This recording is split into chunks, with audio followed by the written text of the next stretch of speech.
Oh, there was a go live button right here. Could have pressed that one. Gotta press that one. I think we might be live now. Let's take a look. Are we live?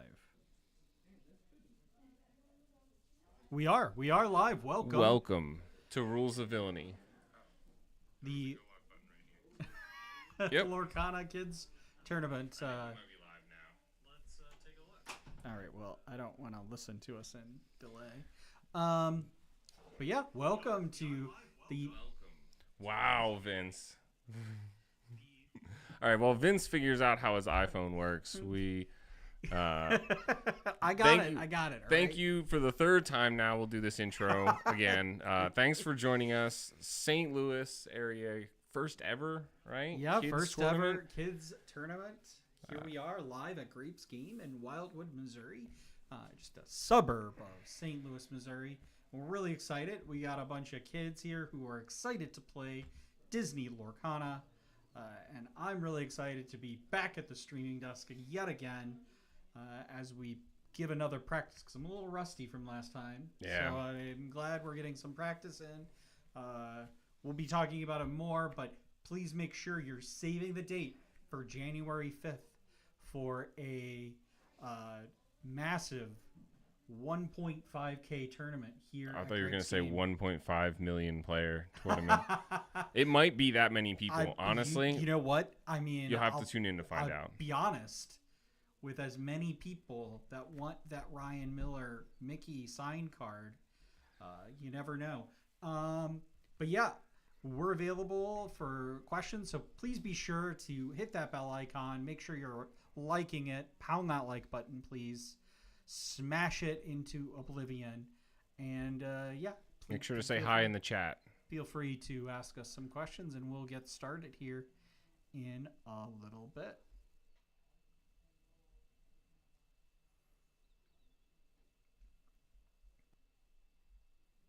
And you can also, give us some feedback too as we prepare for the. I think the bit rate's probably fine.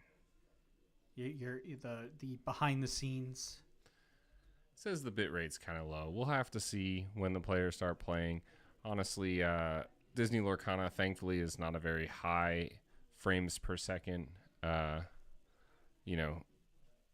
game, really. That's right. That's right. It's fine, right? It'll be fine. We need one of the 4K cameras with the AI so that when they play a card, it like zooms in on it. Yeah. And then like zooms out and it like, yeah. Well, when folks really want to, they can reach out to our Patreon, Or, donate, because I think those cameras are kind of expensive. All right, so it looks like we've got matchups set. We do have matchups set. And I'm going to go see if we can't get them set up here. Yeah, and we'll be right back. The mute button doesn't work either. Hold on.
All right, they can hear us now. Okay. All right, guys. We are getting set up here for our first match. First thing you might notice is that it's kind of sideways. So this is how we had to set up the camera here. So the top player is going to be on your left and the bottom player is going to be on your right. We'll try and keep you orientated to that. And we've got our players' preferred handles for the match here on the right. On the bottom, we've got Dragonfire and we got the other name going here. Never ask a child what they would prefer for their handle to be. And we've got Grand Fart. Hey, we're not ones to judge. We're going to go ahead and get these scores down. Everyone should be at 0 here. We're starting off. And it looks like we've got... It looks like we might have the Amber Amethyst list for our bottom player here. They start off strong with a Pascal. I'll let you take over here. I'm going to try and adjust these pictures for everyone here. Looks like we got a Fix-It Felix in return, I think. So must be a set 5 starter deck. We unfortunately failed to ask them before. We've got the list of all the starter decks here, so... All right, and we're putting down a Dingle Hopper.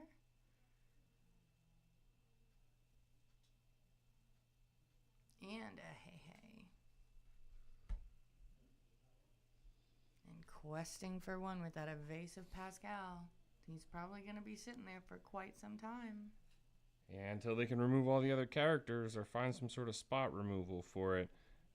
So I think this is either Moana Mickey or Mirabelle Bruno. I think it may be the Moana Mickey based on the set the cards are here. So let's... Are we talking for Dragonfire? For Dragonfire, Okay. yeah. So they've got a first chapter, it looks like. We've got the Moana and...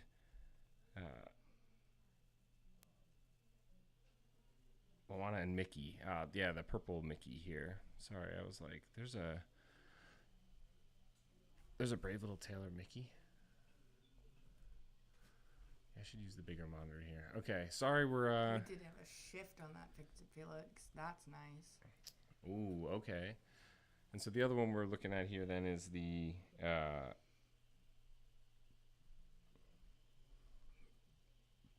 purple or red, yellow. It must be the new one, the Jim Hawkins and the Tigger deck. That's really interesting. Oh, I thought it was one from... That's the only red-yellow one. Interesting. And that's I what we're guess so. seeing in the Oh, hand yeah, there here. is a Tigger. I do see it Yeah, right and there we in see his the hand. Tigger in hand. Okay. Yeah. So... Alright. I know Dragonfire just on his turn sung Friends. I think that might have been all he did. I think they just played the Friends, yeah. Yeah, so, that's fine. Or, well, sung, played it. So we see the John Silver come down. This character, when it quests for 2, when it quests, you can damage one of your characters and ready it in order to, it takes 1 damage and then it readies itself. It can't quest again, but it can challenge. So it's a really nice tool for challenging. And it's not a bad card to have here. So it looks like we're going to use Fix-It Felix to take out the Hey, leave that Pascal vulnerable next turn to be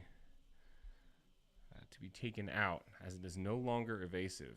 Well, it will be if he drops another character.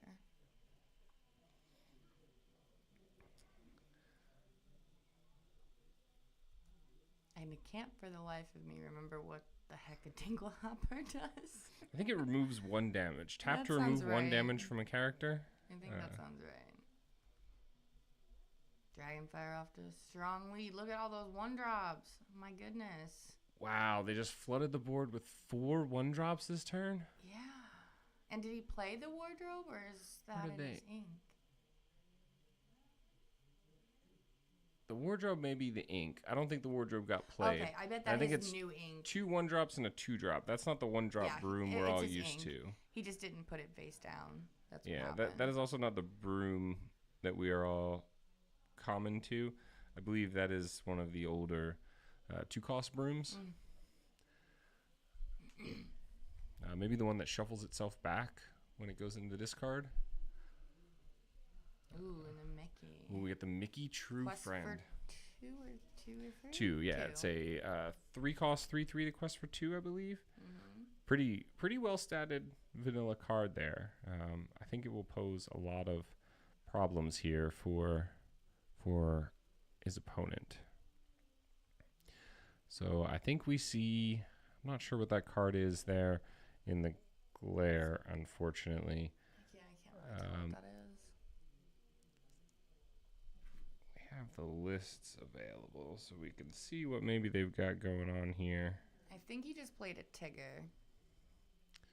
But it's a little far down on the map. So it is catching that glare because we only tested it out when it was higher up on the map. That's okay. So yeah, the Tigger is the 0/4 evasive. When you play an action, this character gets +1 strength and +1 lore. It looks like that does come down onto the board. I think we just see him quest out, it looks like. So we went up 4 lore. It's 9 to 8. Oh, we should be keeping track of this. They have it on the screen here, so maybe we don't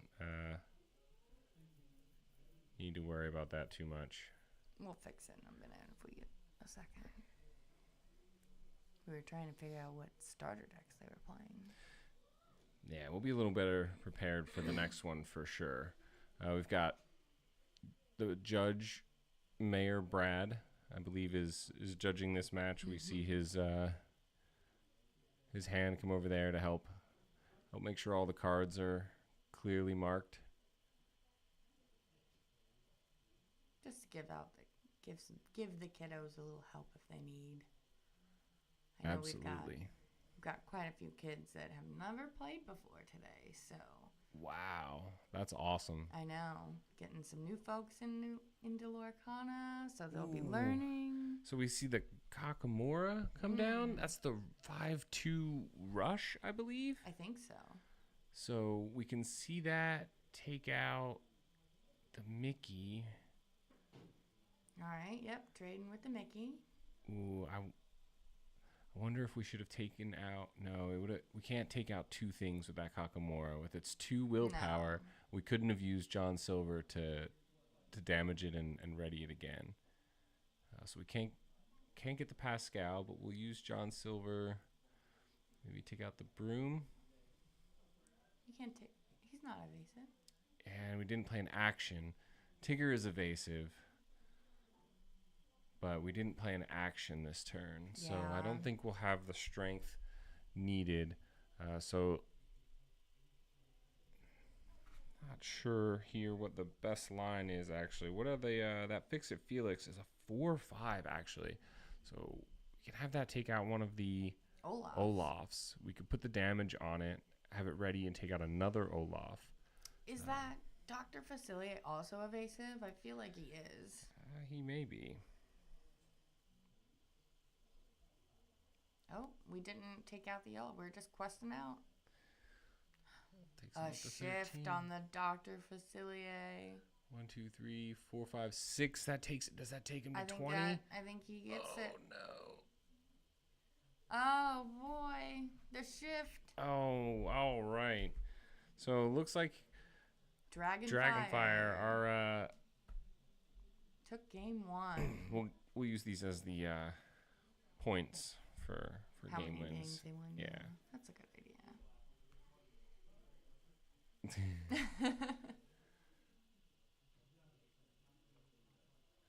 They might have some trouble figuring this out. Restart.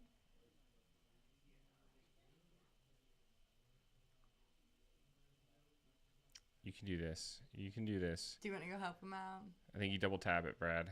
You tap it. Go help him. All right, I'll go help him out. All right. We'll go assist the mayor, make sure we get this lore counter reset. We'll give the kids a second to shuffle up their decks and get started for game 2.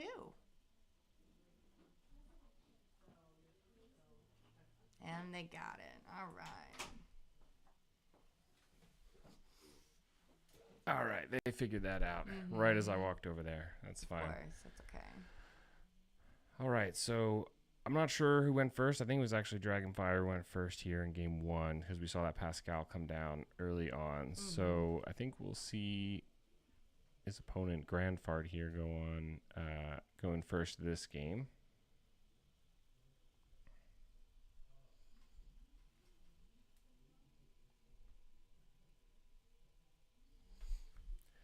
All right, so they've got their opening hands here. Let's see if we can catch a peek at the altar that they take. I really wish I'd have more time to do some studying on some of these starter decks, but I do think we're looking for that Pascal. It's a really strong opening line for Dragonfire here. We're also looking for hopefully that Maleficent Sorceress, the 3-drop. Draws you a card, or maybe the Rafiki 3-drop with some rush. Definitely strong cards to have in your opening hand to help keep you in this game, as well as the Friends on the other side, which arguably the best card in this list here. Draw can be hard to come by sometimes, and having 3, it looks like, Friends on the other side in your starter deck here can be very, very helpful. All right, we're starting it off. I think that's a Michael Darling. Yeah, I believe so. Yeah. One drop Michael Darling. Yes, it's the 2/2 vanilla character there. Not a bad start, honestly. It matches the Stitch. It's matched by the Stitch, so we both 2/2s here. We see another ink. We're looking for see come down. Oh, the Wendy Darling, a one of in the list. Definitely a really good card. And the Wendy Darling, while you have another pirate character in play, this character gets +1 strength and +1 lore. And that Michael Darling is a pirate. Oh, but he quests for 1 with it. Will we see Dragonfire take advantage of that and trade in order to sort of nerf that Wendy? No, okay. So we just see quest for quest. They're just going to match it. But if things continue in this direction, it does look like Grandfar would be able to get out ahead here.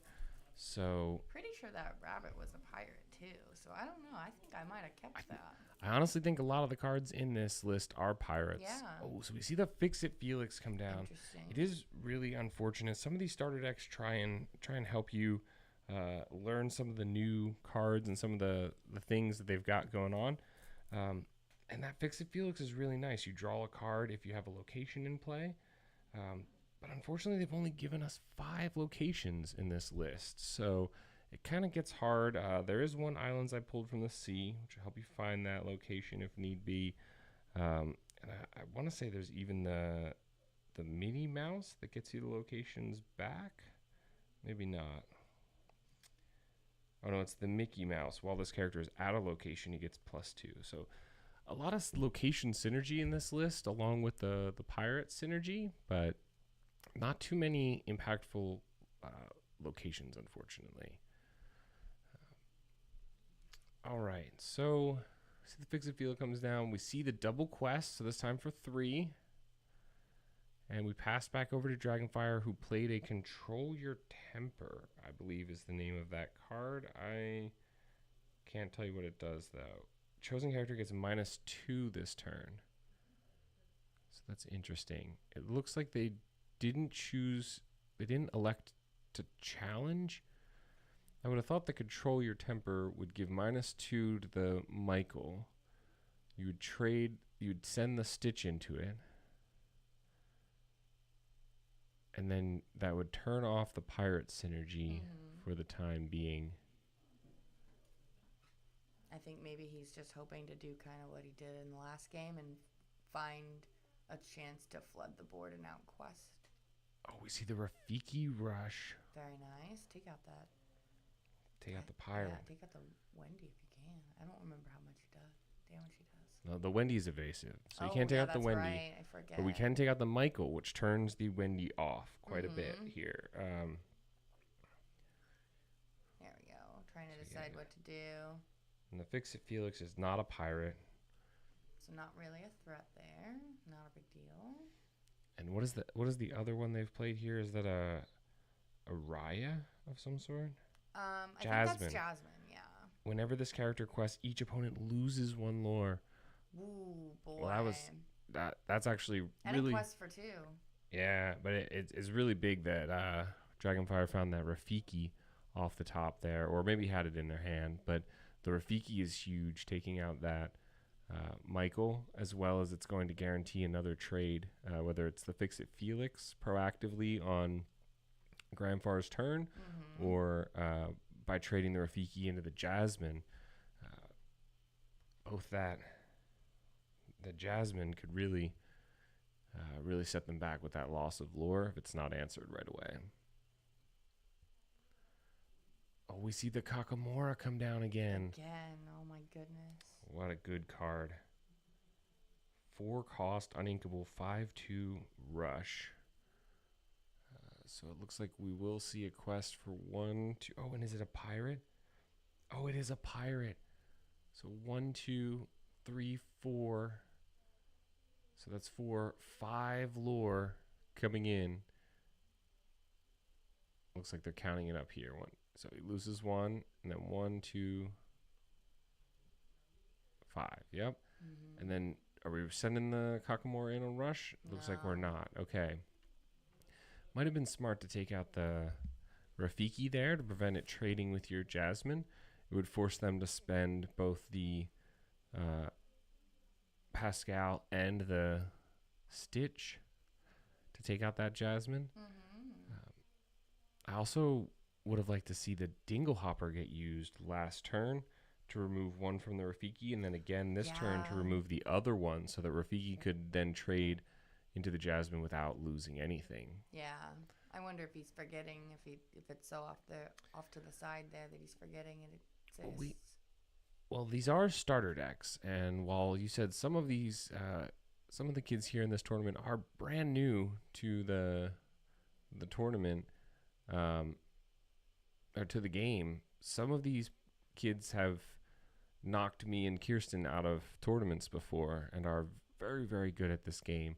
So they may just be unfamiliar with, Dinglehopper isn't exactly played in many competitive decks. I forgot what it does. Right. So I personally would also probably forget what it does and not remember those sorts of triggers. I forget triggers that are important, let alone, ones that are a Dinglehopper, if you will. All right. So it does look like we can see the islands I pulled from the sea in their hand, which is nice. I could get them a location. Is a pirate though too, so he's still gonna get that Wendy. This is trigger. Threatening 5 lore on the board. What is that card? The Amber Chromacon? Amber Sphere? I didn't see it. It's the Amber Chromacon. Remove up to 1 damage from each of your characters. Okay. It said, move over, Dinglehopper. I'm the better healing item. What did he put down? Spend? No. Oh, you're right. He did not put down the Amber. It looks like Tuki. Some kind. Tuki. Tuke? Yeah. From, what? Brother Bear? Brother Bear, is it? I'm actually not sure what movie that Tuki. from. Tuk. The Northern Moose. Let us know in the comments. Sure. Or let us know in the chat. What movie is that from? And should I watch it, or is it not worth it? We're going to have a bit of trouble, I think, getting rid of this board to stay alive for another turn, honestly. I don't know that there's any way I'm not out sure. of this, because the Tuki can't be removed, and the Wendy can't be removed either. Well, the Pascal has evasive, but not enough strength, right, to take out that Wendy. So it does kind of look like this one's going to go over to Grand Fard. But we'll see. with the Jim Hawkins Tigger deck. This is like new school versus old school. We've got a set 1 starter deck versus a set 6 starter deck. In this video, I tested starter decks from every year, from every set. Oh, he just ran one into it. Okay. Is it a 2 strength? It is a 2 willpower on the Wendy and 2 strength only if there's a pirate though. So we took out the pirate, but it is not going to be enough there. And it looks like we realized that. So we take it to a game 3 in our first round here. Nice. This is great to see. I was saying before, I do really wish I had a little bit more time to work on some of this, as like just the idea of like testing the metagame out with just these starter decks. Some of them, going through the lists in the brief amount that I did look at them, some of these are definitely seem stronger than others. Some of them, like we saw with this Jim Hawkins Tigger deck, it has some location synergy, but lacks some locations.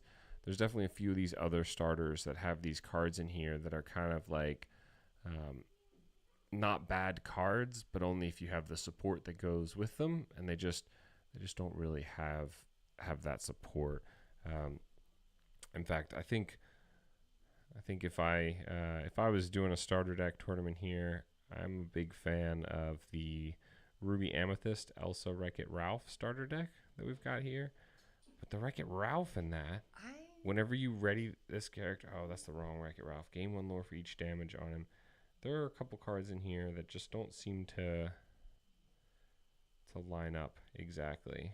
See, and I think I would go with, I can't remember what set it was. It might have been the set 5 starter deck with Anna and the Heroes, the Blue Steel starter deck. I thought that was a really good starter deck, honestly. It's definitely a contender. Anna is a good character, and the Hercules. The Hercules here, it's got a lot of those hero characters. So you get a lot of this hero synergy, just like you do the pirate synergy in this deck. So I feel like all of the cards really worked well together in that starter deck. I guess I'm a little biased because we did only play it in the starter deck series, where we got to come on a weekly basis and add a new pack to the deck if we chose every week, so we could swap cards in and out. But I found myself frequently being like, not anything good to add, so I'm just gonna keep it. Yeah, this it's not a bad starter deck. Oh, the Pongo, I think, is one of the ones I was looking at. The Pongo Peter Pan one. Once per turn, when this character moves to a location, gain lore equal to that location's lore. But there's only 5 locations, and they both only have 1 lore on them, which is really odd. And then, you think about Pongo, who's meant to be pulling characters off the top with his draw mechanic. Great card for that list, but you don't want locations in that deck, so why make the partner character with it one that synergizes so well with locations? It's just interesting choices. Yeah, interesting setup they have for some of these. I mean, they can't make a starter deck too good, otherwise it's a pre-built meta deck. Pre-built meta. I mean, I don't know. Get your set 7 starter deck. Emerald Steel comes with 4 Diablos, 4 Ursula Deceiver Evolves. We'll just tank on sale at your local Target for $39.99. It will just tank the value of all of those cards. Well, yeah, I know. All right, so we see the Minnie Mouse on turn 1. Is that an Olaf clone? I believe. I think so. Let's take a look.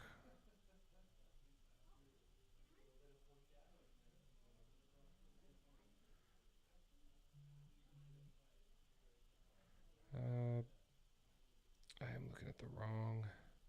But man, we've got that Fix It Felix turn 1 every game for Grand Fart.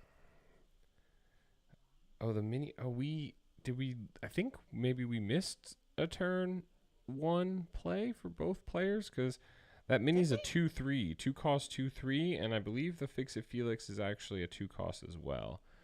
So you're right. We have seen the Fix It Felix come down. Oh, we see the Shift come down again. Boy. That 4/5 character is dominant. So we'll see him quest. Try and just race him down here. Okay, that's interesting. Easily take out multiple characters with that Fix It Felix. I think he's a 4/5. 4/5 on turn 3 is big. And I mean, it helps out its locations. But we haven't seen a single location. Yeah, and none of the locations that they have gain any lore. So they have effects and they're decent locations, but just a really odd set of cards. But not a bad way to start on turn 3 to be up to now a 4/5 character on the board. We missed turn 1 because I think nothing was played. Right. I think they both skipped on. They inked and passed on turn 1. We do see the friends played for Dragonfire here on their turn. Are we inking it? It says we've got 10 people watching. Thank you all for coming and hanging out with us here at this kids tournament we've got going on at Grape's Games here in St. Louis. So we see the John Silver come down. We saw this in game 1. You can quest and ping one of your own characters for 1 damage to ready them again. Definitely a very strong synergy with this Fix It Felix here, as this Fix It Felix should be able to take out multiple characters in a single turn by just adding an extra ping on there. So we see Ink to 5, and we see the Maleficent and the Broom come down. So we get the card draw. That's really big. But we're looking to see if we have any. So the Broom lets you shuffle any card? I thought it was a Broom card. You know what? Maybe it's a Broom that lets you shuffle other Brooms in. Let's see. Where is this Broom? But again, we do have... When you play this character, you shuffle a card from any discard into its player's deck. So he shuffles the friends back into the deck. That's a strong move, in my opinion. We definitely want to see that card again to help keep our hand healthy throughout this game. For sure. So that was all 5 ink there. Only the Pascal, I believe, is able to quest this turn, but it should be able to freely based on its evasive. Yeah, but he could very well die to the John Silver effect. No, the John Silver pings its own character. Oh, that's right. The John Silver's the one character. you may ping your own and ready it again. What am I thinking of? I don't know. So I think Grandfar here should be putting down big questers, powerful questers. We want to see them. They're winning the board. We can actually see the Rush Kakamora in hand again. And so we want to put down more characters that help get them towards... Oh, they don't play anything? Well, that's interesting. It's very odd. Maybe they're trying to save the Rush character as a surprise tactic. Oh, that could be. It is an interesting choice. I don't know what else was in the hand, but I would have liked to have seen something else played to try and develop the board a little further. Try and get out ahead of this race, because that's clearly what Dragonfire is trying to do here. So we see the Sorcerer Mickey, Wayward Sorcerer Mickey come down, as well as the Dr. Facilier? Yeah.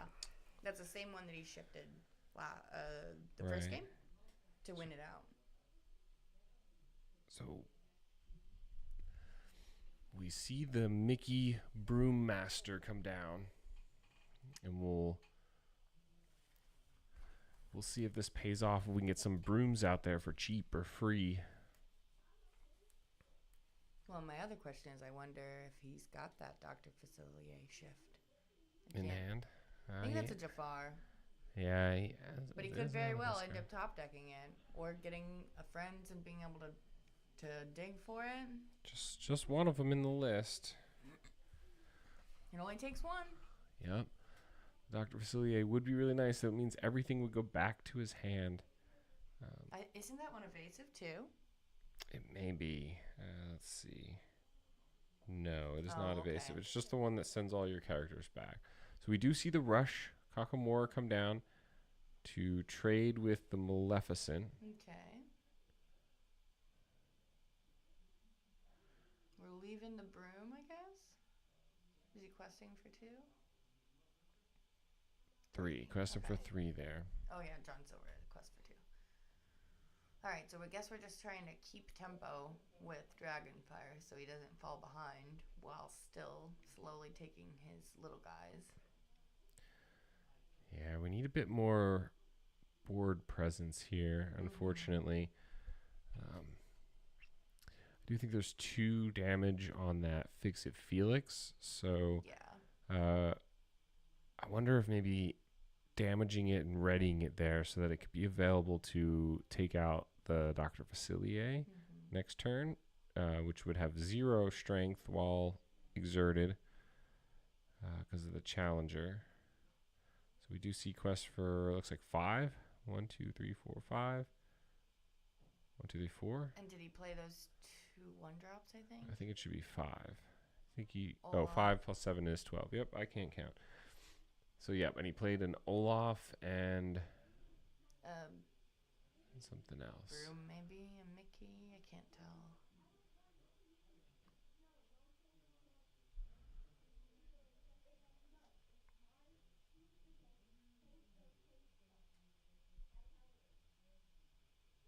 Okay, so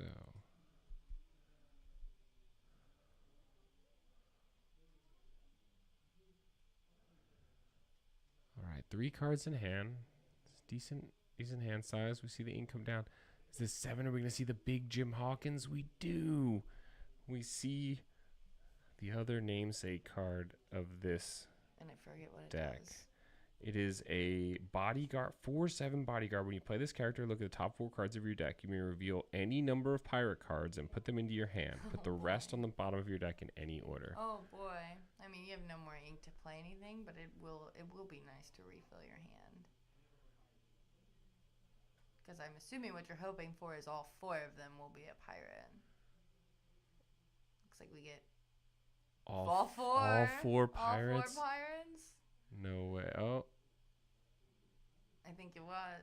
Oh, no. A couple of them went to the Okay, bottom. okay. At least 1 or 2 pirates I saw I in think there. maybe one was a plank or something. Yeah, one of them may have been like one of the pirate themed songs. Yeah. Lead the Way. May have been in there. Alright, so we're putting him in bodyguard mode. Now we gotta take out some of these bodies on Dragonfire's So side because we're not threatening think- lethal, but I think we are take gonna out- go to 19 if we don't take something out. Yeah, I think we take out the Facilier for free. Damage it with the John we- Silver.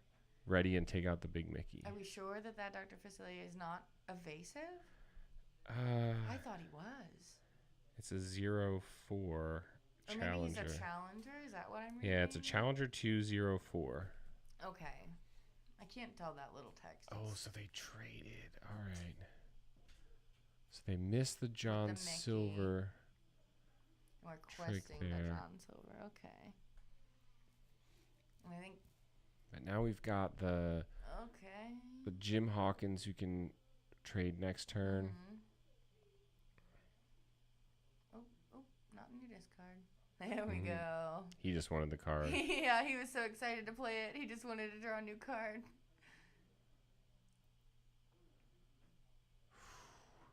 And a Rafiki. Okay, are we taking the John Silver? No, Oh, it's the no, bodyguard. okay. So we're putting 3 on All right, interesting. and then quest for 5.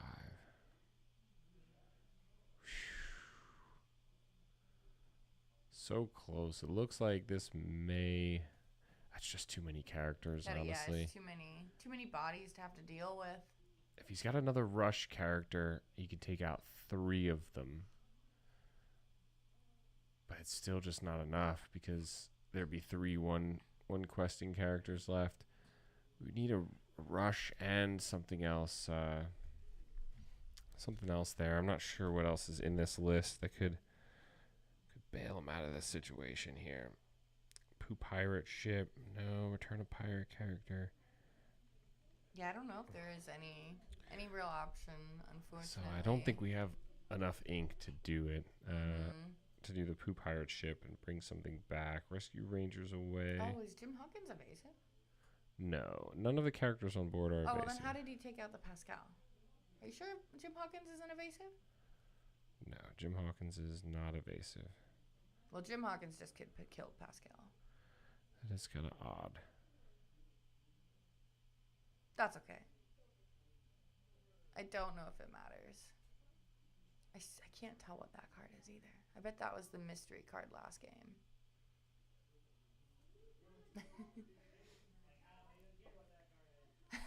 Yeah, that card is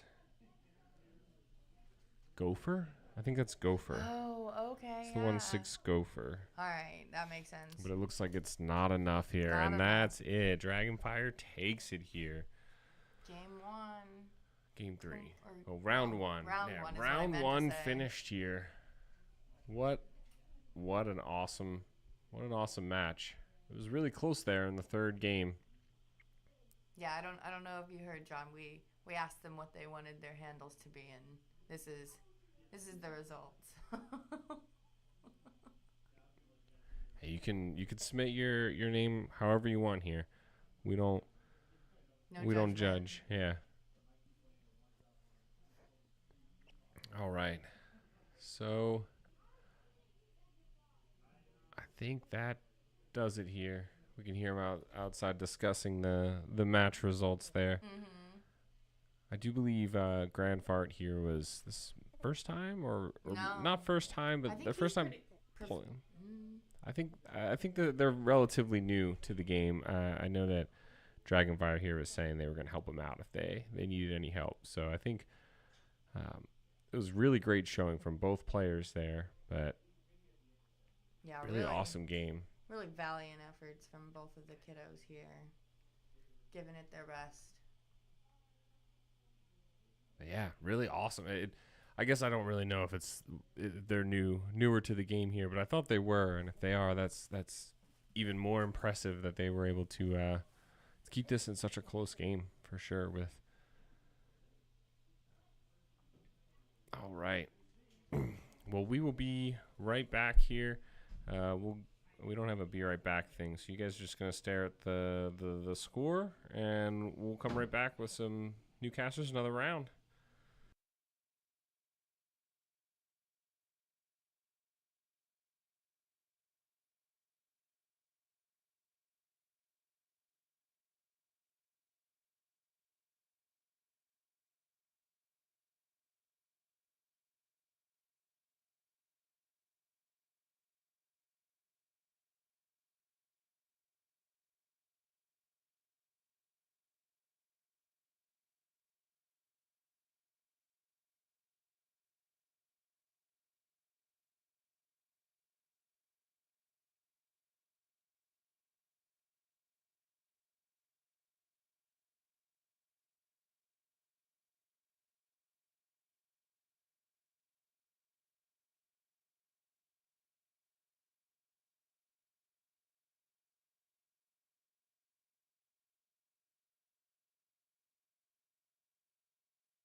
All right.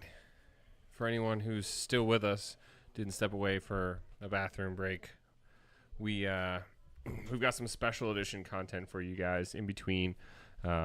We do still have one more game going on in this round. So I brought Vince in here to join me.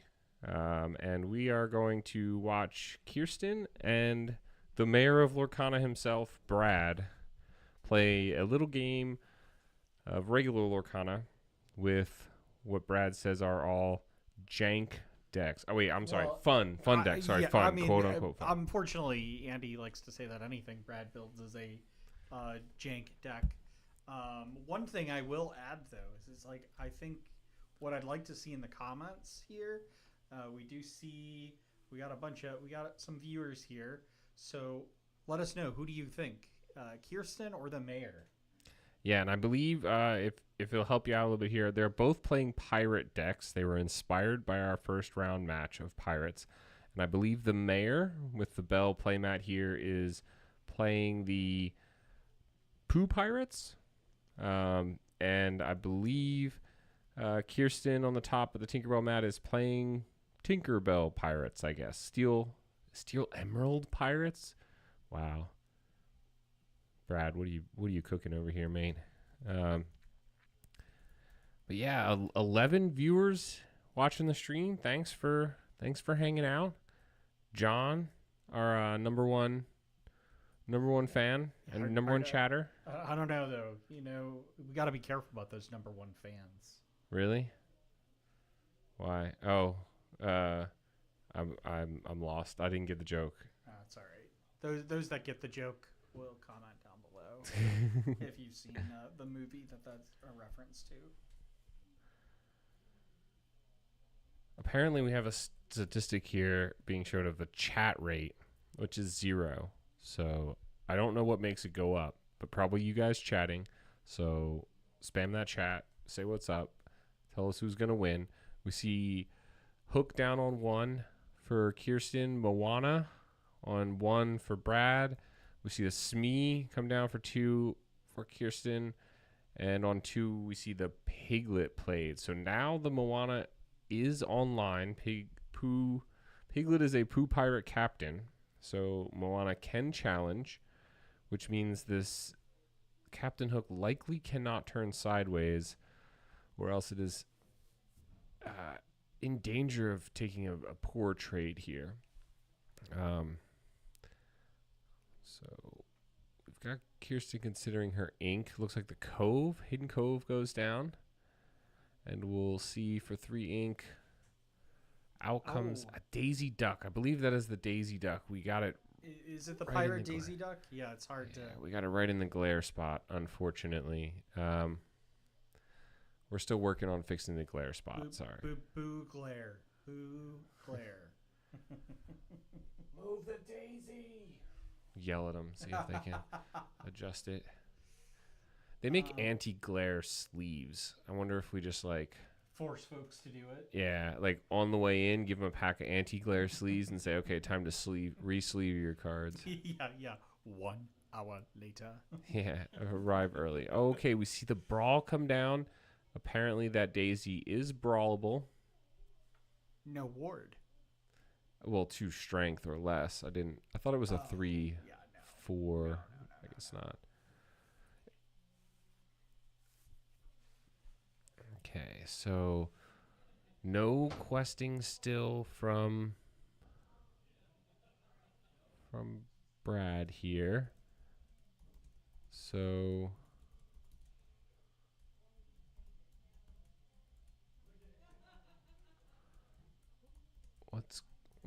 what happened here?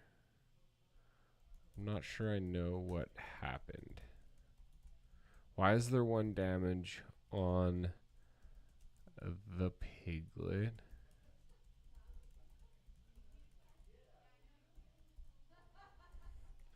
And what is that?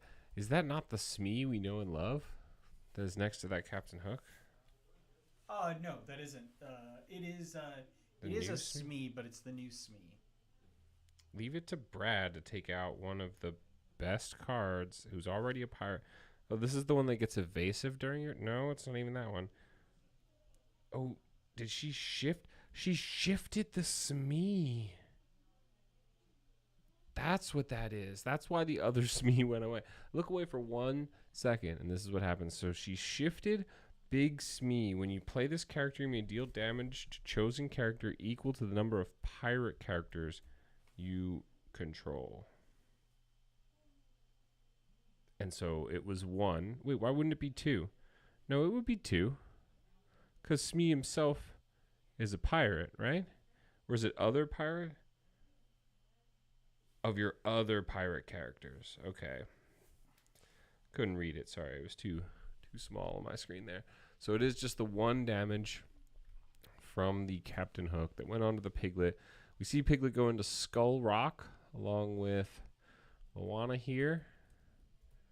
I think Skull Rock gives you lore if there's a pirate there. Yeah, so it's at the start of your turn. If you have a pirate character, gain 1 lore. All right. Okay. And so it's got a pirate. Are these the mayor's decks? Oh, of course. Of course. Yeah. You really think anyone other than the mayor of Lorcana himself would be brewing such spicy? In fact, 2 pirates actually. So because the Moana is a pirate there. Right. But we only get 1 lore. It's not a lore per pirate, right? That's It's just right. as long as there's 1 pirate. But it doesn't even matter because the location is gone. Smart move. I don't know what character we just saw come down there. Perhaps a big Moana? A bigger one of the new big Moanas? It's a brutal glare. Without the deck list, it makes it hard too. I think it's a red card. A red Moana? Well, no, because it's playing Emerald Steel. So it can't be red. Oh, you're right. And I don't know what that card is. Yeah, I have no idea what that card is. I don't know if we're going to know what this card is. We'll find out when it gets interacted with, likely. All right, so what do we see in Brad's? I think we see the Pooh Pirate ship in Brad's hand. Oh, the mini? I thought that was when you inked. Is it on play and when you ink? Once during your turn, whenever a card is put into your ink bowl, you may return a location card from your discard to your hand. Yeah, he definitely did that wrong. He played her, took the location back, and then he inked. I mean, it's still a valid play, but... Well, because you can do... Is that the Rue? -2 to the start of your next turn. So it looks like we're -2ing the Smee. So the Smee now is a 1/6, I believe. Yeah, Smee's now a 1/6. Do we see Moana I don't know. swing into it? I mean, I have to keep looking these cards up as they're played because I don't know what's happening. I know more cards in the starter decks than I do in Brad's decks. Let's just put it that way, okay? I don't know where he finds these cards. I swear some of these aren't real. If you ever play Brad and you don't understand a card, don't be afraid to look it up on the app. Make sure it's a real card. Probably makes them at home. He Just does. draws them. Yeah. Limited edition mayoral sketches. So we see. Oh, we're ready for the next round, it looks like. So, okay, unfortunately, this game ends early, and we move on to the next round. Maybe we will see some more bonus content in the future. Yeah. Let me go set up stay the next tuned, round. And we'll be right back.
All right, welcome back.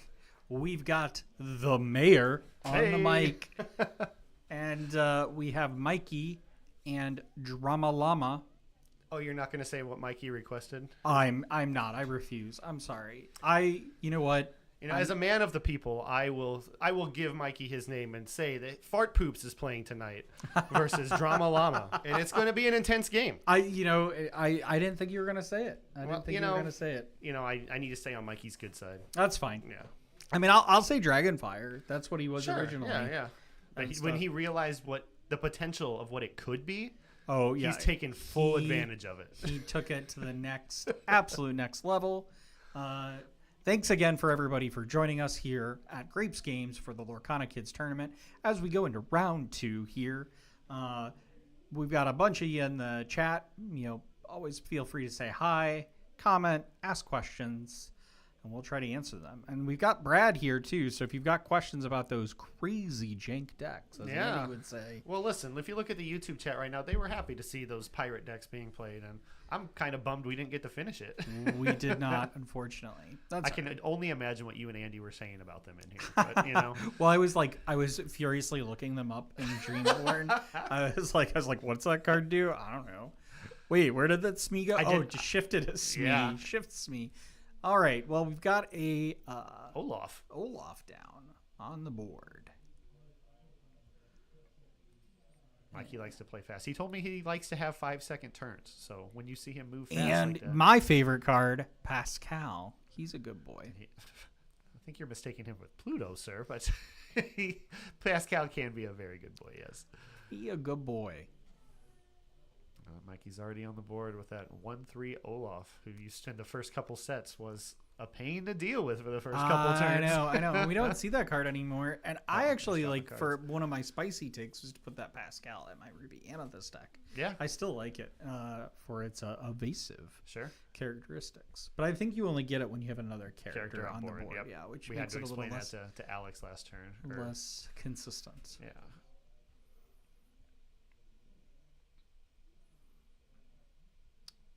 It's like a battle of the same starters here. And we've got New dog. Stitch. Yep.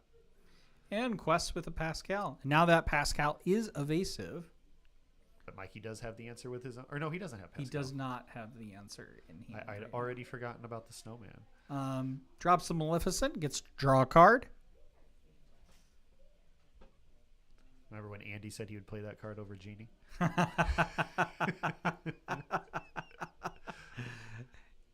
It would really turn some heads at the last chance qualifiers if he was going. Yeah, if he played that instead. All right. And What we got here? a Looks like a Maximus. And I think that has a kickback, right? He does. Don't remember exactly what he does. He's not the bodyguard. No, that's not the bodyguard one.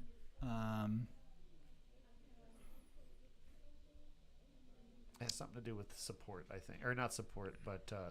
well, I mean, I'm sure damaging folks in the strength. chat will let us know what we're getting wrong, as always. It's been so long since I've seen that card. I think he reduces strength on something for a turn. Let's find out.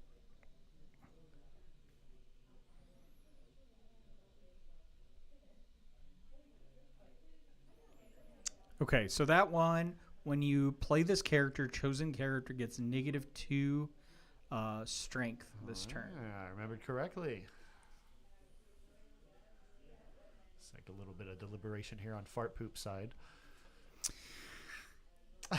I can tell you getting uncomfortable every time I say it. It's not that I don't get uncomfortable. You It's took just a like deep breath. Like, I think it was audible enough that folks even on the stream heard it. I was like, yes, yes, fart poops. this is the kind of shenanigans we expected in a kids tournament. That's right. That's right. It's always good to have kids Yeah. sitting at the table, learning the game, playing the game, having fun.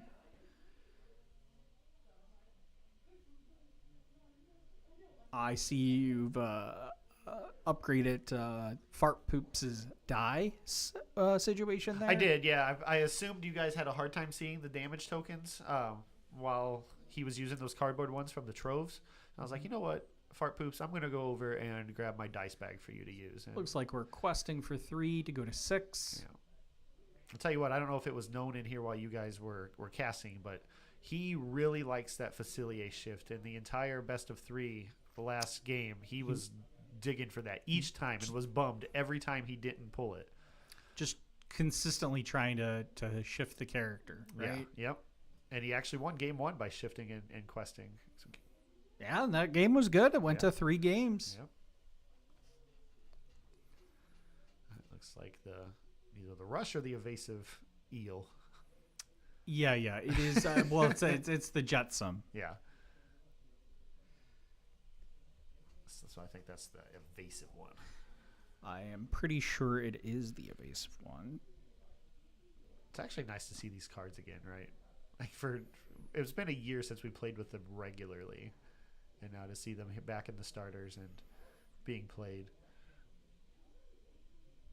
It is nice, yeah, for sure.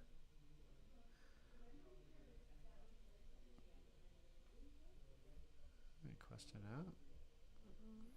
Yeah, so that is the evasive one. Your character is named Flotsam Gain Evasive. And I think he would gain rush with the other one, right? It's not That's important right. now. Yeah, That's but, right. Yeah. Good I don't know save. though. Does the Flotsam even come in that starter deck? No. Yeah, I don't think so. He was if hard to get for me for a while. I only had 1 or 2. I mean, of them. yeah, I was gonna say even if a it rare. does, it would only have like one. Yeah, but I don't he's think a rare. it did. Yeah. So we got 6/6 here. I see John noticed Mikey's name.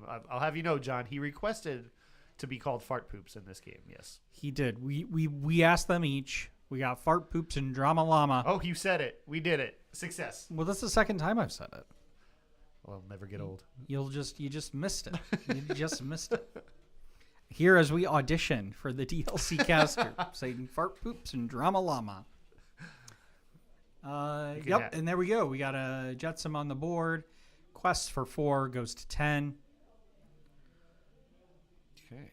Inks. No interaction between the players here. There's not a lot of challenging. I didn't want to coach them in the last game when. Well, I guess there's our answer. Yeah, he is in there. So he is in there. 1 copy of it in the deck, the Flotsam. So. And so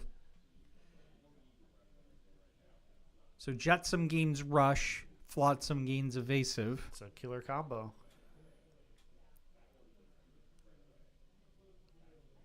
Now you just need a big Sea Witch Queen to keep them in line. All right, we're rushing into it. Looks like the Olaf, or what's behind Olaf? Yep. Yep, takes out the Olaf. It'll be exerted there. Did she ready her other 3 characters? She didn't. No, she didn't. So they're gonna be ready there. Listen, it's hard for me to keep a board clean. So questing 1, 2, 3, 4. Yeah. To go to 10. Well done. Tied up. Now back to Mikey. Fart Poops. And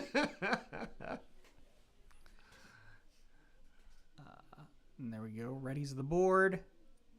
The Hakuna Matata, it looks like. Is that a Hakuna Matata? Yeah. He was really Think excited so. to play it last game, but he never got the And opportunity. I don't know what's being played because the glare. The glare.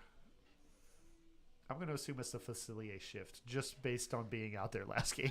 But I guess he would have shifted it, so no. Yeah, probably not that. And then questing for 4. Okay. And that'll just keep in mind that Olaf is actually in his discard there for those that are curious here.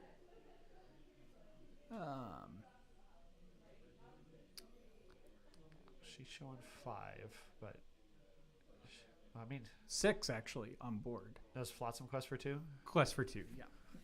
So I think in this situation, depending on what that card is that Mikey has in the bag, I mean, maybe she just quests out and make him answer her because he can't win next turn 1, 2, 3. unless that's a 4. 2-quester in the bag.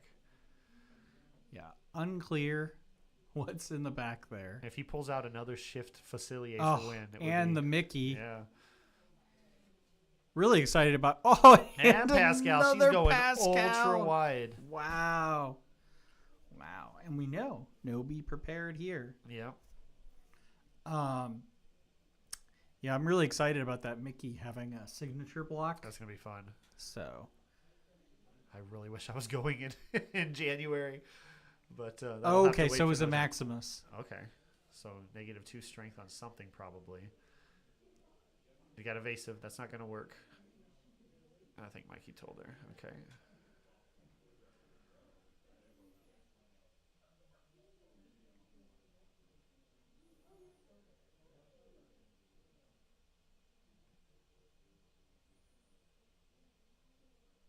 Trying to figure out what we're doing That one's here. not exerted.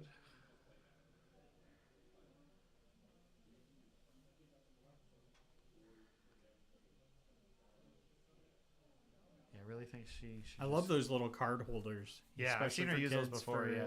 with It's really some cool. Dexterity things. Really should get one for Reed.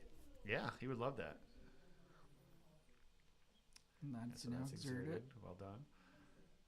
And then I think he quest out.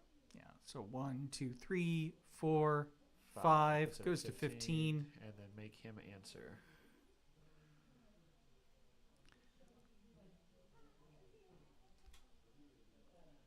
But he would have to take care of basically Yeah. Because you got almost the entire board. So Ariel comes down, it looks like. and he can deal with one of the evasives with his Jetsam, but I just don't know that it's enough there. She's got 5. He's just questing out. And I think he knows that she won. Yeah. And that's game. His quest Drama goes- Llama Drama Llama takes taking game one here.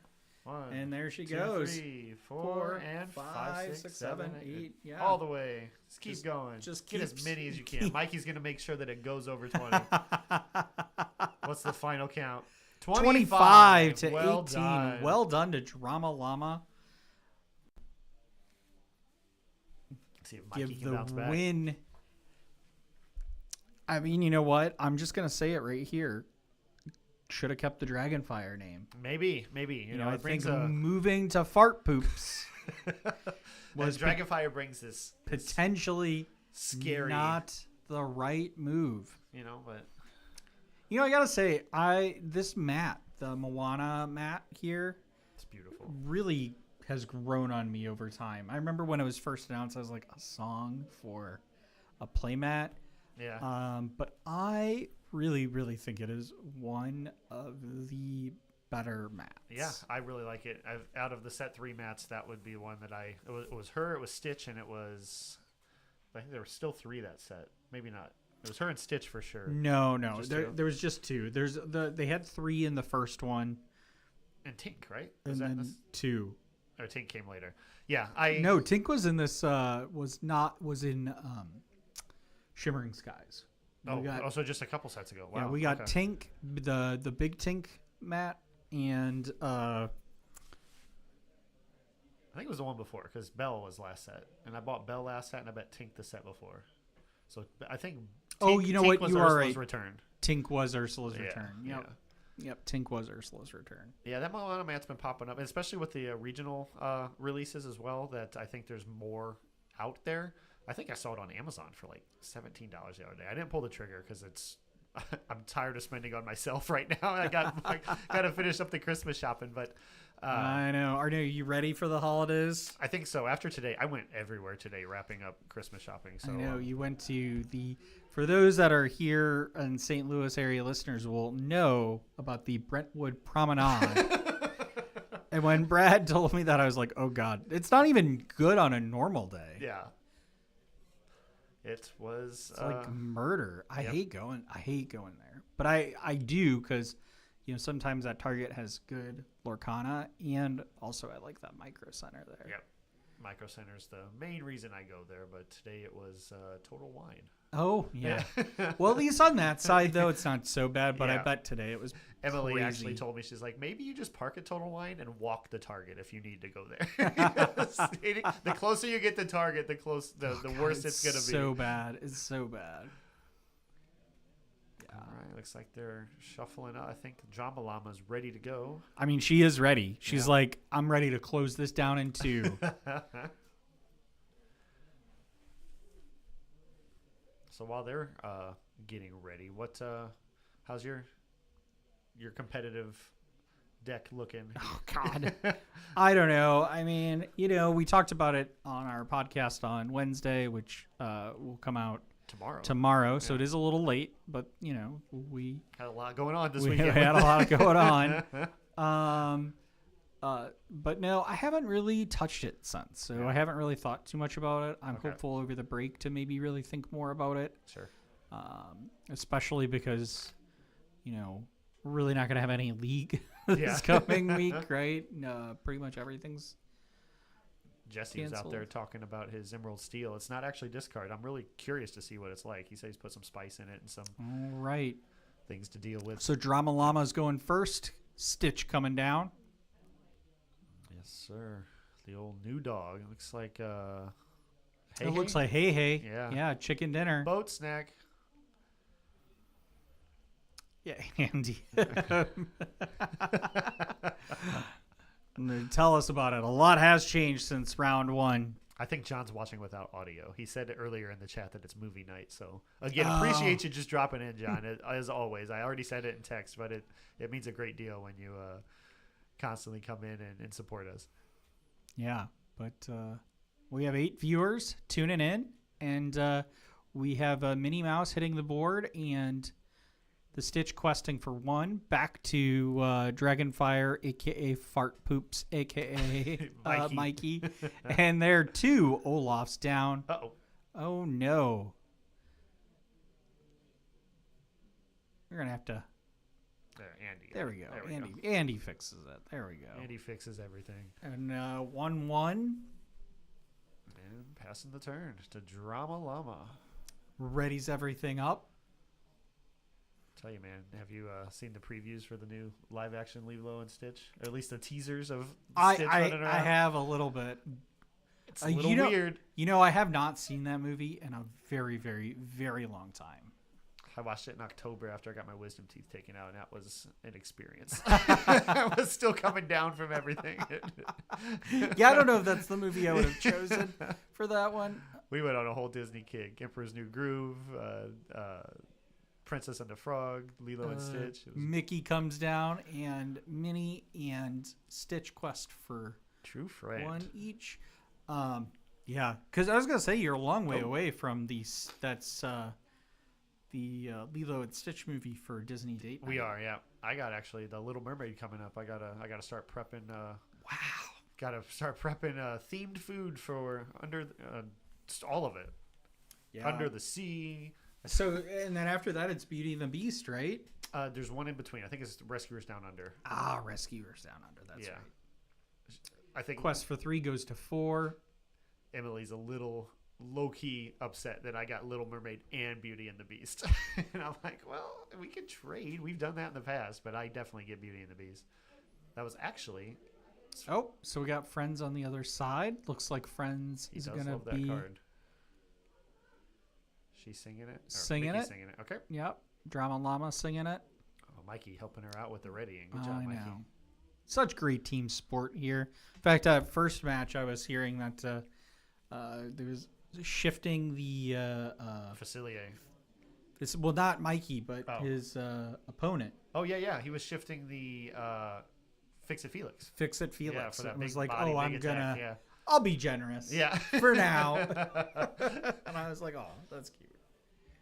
Okay, can you hear the audio? No, I was sitting there. Oh, you were at the sitting there. table You weren't right in here. next That was to it. cute. Yeah. So we got Hades coming down, and this is the Hades that I believe allows you to take a card Out of your discard. your discard. Like I said, it's Character always card. Character card. So, Mikey getting Butterfingers up there. yeah, because you were giving me trouble because I bought the Star Wars Unlimited starter 2-pack. Because that's all I need is another TCG. To get It's into. fun to open cards. Like I told you, I was out the last 2 days. I've been buying Baldur's Gate 3 Magic cards just to collect them. And Fart Poops quests to 9. It doesn't get old. Imagine if there was a trophy and he requested that on there. Then it'd be forever. Yeah. It would be written, etched in stone for infamy. Like, we should probably nip this in the bud because, like, if it turns out to be a hit, that might be his like future melee name. You know? Oh boy. Whew. Can you imagine sitting down across from somebody in DLC named Fart Poops? Like, Well, listen, I'll tell you what. It wouldn't be the most unusual melee name I have seen. My favorite is always like people, because mine is Trekkie. yeah, sure. And thing, and people like Trekkie. Like, yep, that's me. I should have never changed mine because in Atlanta, everybody loved my Brad with 5 A's. Always got a laugh out of everybody. So we got to be our guest. Is that right? Looks like it. So look at the top 4. Take 1 or 2 characters out of it. It's basically the equivalent to Ariel taking songs. I think it's 1 character. Yeah. But Look at the top 4 cards, and you may reveal a character a character. and put it in your hand. Put the rest on the bottom of your deck in any order. Okay. Seems decent.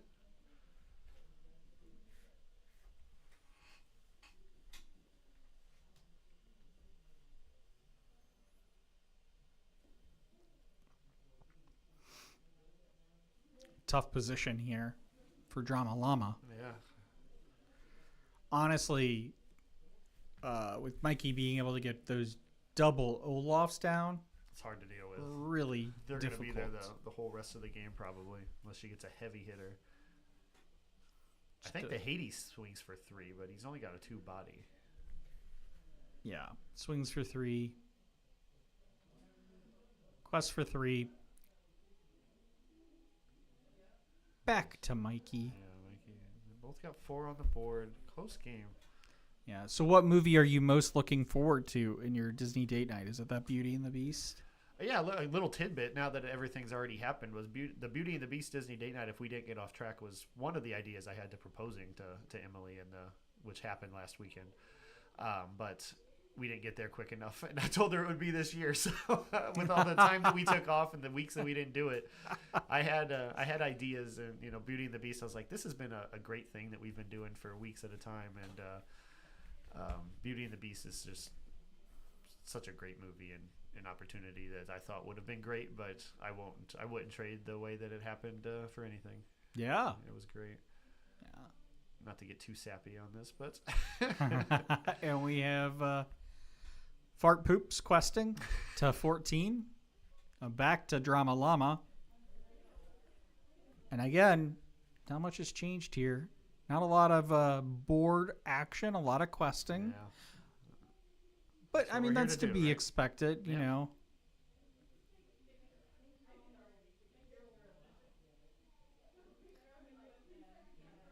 I watched. Yeah, you guys, or you saw it. You were sitting next to me when Mikey played Control Your Temper, the game 1 or 2 of his first stream, and reduced the strength of a Michael Darling, but didn't challenge into it. And I was like, Mikey, what are you doing there, bud? And then the next turn, he had 4 ink and he played Rush Rafiki, and I'm like, that Control Your Temper would have been great here.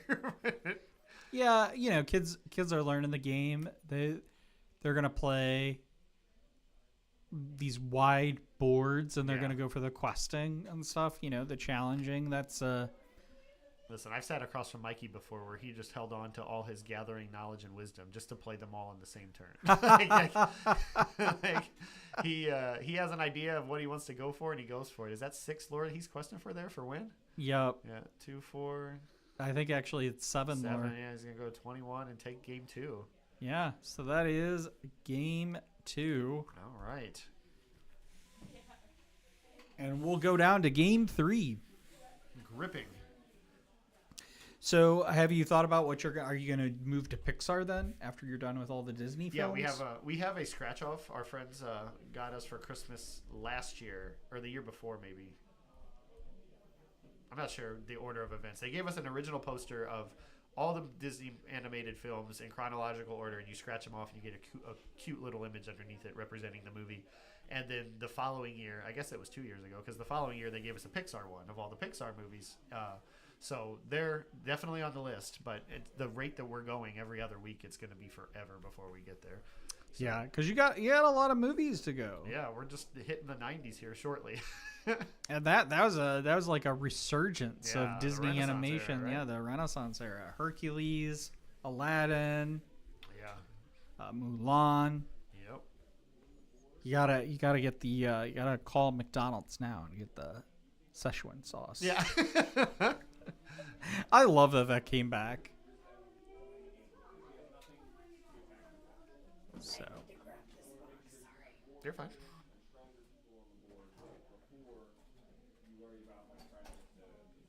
Fun fact, maybe not so fun fact for everybody, is I haven't actually seen Mulan. really, Yeah. I mean, I really can't say anything. I hadn't seen it until Kristen relatively here at Grapes is giving me a recently. dirty look now as she's peeking in here to grab a few I, things. Yeah. the movie though that I hadn't seen until relatively recently, and I cannot believe I missed it, was Emperor's New Groove. Yeah. And I adore that movie so much. I was dying It's so watching that. Oh, la la la. Now, Mulan came out at a time where I don't know what age I was. I'd have to see what year it came out. But, like, it just, it didn't seem like it was something I'd be interested in, I guess, and, I was probably watching other things at the time. And Yeah, but, I mean, that was like height of the Pokemon era for us. yeah. And I think I was probably watching Power Rangers. yeah, and I think we Pokemon were just growing out of the whole Disney phase because, I think the only reason I knew that Mulan came out was because I like have visceral memories of the McDonald's Yeah. and the like Mulan pricing. So Yeah. or the Happy Meal toys, Happy yeah. Meal toys and stuff. So God, now I'm making myself hungry. I want to go get some chicken nuggets. Yeah. You know what Ron was telling me last night? Is What's that? Taco Bell has chicken or has nuggets now. I don't know what kind of nuggets, but I'm like, that doesn't seem like just right. Like I would never imagine going there and getting nuggets of any kind. Yeah, I don't know. That doesn't. But his review said that they were good, so I mean, I might be. Interesting. I haven't gone to Taco Bell in a long time, but there's one literally right down the street from him that just opened. Yeah, it So. used to be a bank. It's a good location too, actually. Did, yeah. I've been through it a couple times, and they're pretty good. Oh, are they? I'll Yeah. have to check them out. Yeah. It's like a hit or miss around here when you go to a Taco Bell. That's right. That's right. Yeah. Yeah. He used to. It's funny you say it used to be a bank. It's where I opened my first bank account when I was a kid. When it was back in the day. When you started saving for Lorcana, I guess. yeah. Back in the day, for those St. Louisites that are St. Louisans, if you will, that are out there, it was a boatman's bank. Oh, I think I've heard of that. Yeah, so it was a long, long time ago. It used to have the logo was like a steamboat, and then it had like little. Interesting. Yeah, very Mississippian, if you will. Very, very St. Louis thing.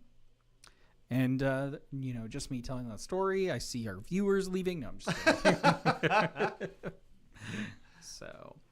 So yeah, here we are in Game 3 against we got Fart Poops and Drama Llama here at the Lorcana Kids Tournament at Grapes Games with the rules of villainy. And I'm Villain Vince, joined as always by the mayor of Lorcana himself. I'm surprised you don't have that. I mean, you have to have that memorized by now, right? I do. Yeah. The problem is I still have the script though because I'm always like a little afraid that I'll forget. You're afraid you'll pull a Brad. Like anybody watching this now, when you listen to the new episode tomorrow, I don't know how much Andy edited out a couple of scripted parts that we actually practiced, and of course I'm the one that screwed it up. But you know what they say? Like they say in so we got a Pascal down. Yep. And it's now to Drama Llama. That is what they say. Pascal Yeah, comes and well, no, what I was gonna say is like Ted Lasso, practice, man, Yeah. practice. You know what that's referencing, though, right? The Allen Iverson thing? No, I Oh, don't. it's a real thing. He's making fun of an Allen Iverson post-game interview. Or post-practice interview, maybe. I didn't know that. Yeah. That whole thing. You'll have to show me this. Yeah, yeah. That whole thing is just a recreation of a after-game interview with Allen Iverson. Oh, I had no idea. Yeah. So Pascal and a Lilo down. We got the Dr. Facilier and a hey. Chicken dinner. Hey. I love that every color has a hey now. I've thought about making like a long framed photo of just 6 foil hey-heys, you know, but just putting them all in like a shadow box. And yeah, there's so many cool like not synergies, but like themed cards that they could do, the dwarves and you know. I think I'd probably do that.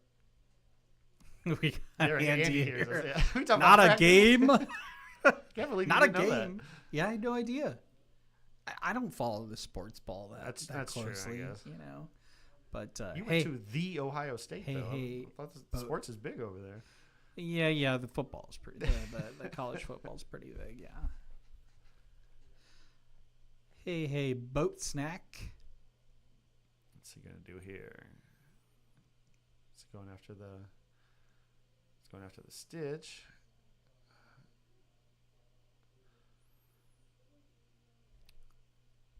I don't know what the body is on that Facilier, but I would maybe quest the Hey to give support to Facilier and take out the Stitch. Yeah, that's the right move, I think.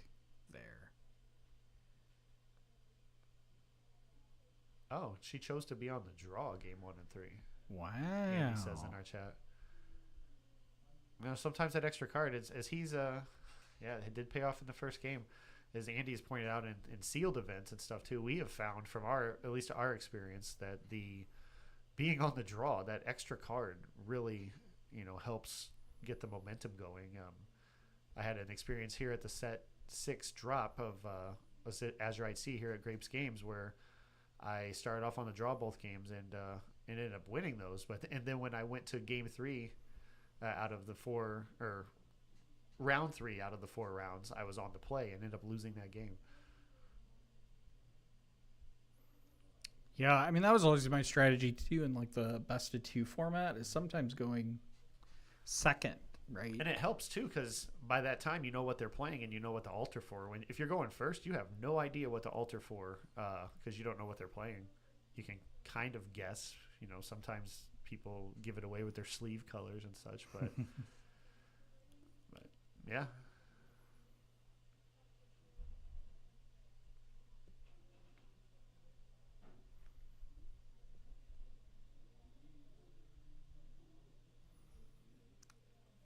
So we got like we're readying up 6-2 here. 6-2 goes to Drama Llama, Okay, and we've Cindy got a comes out Cindy comes quickly. down. I think she's a 2 or a 3 drop, right? Don't see the ink exerted yet, but I'm sure our judges over there and family will help take care of that. Yeah, we do have parents at the table. Yep. Mostly just keeping the game state clean. Yeah. Totally fine. Okay, so she's questing out. Quests to 5, 6-5. Here at Lorcana Grape Schemes. At the bottom of the second. No.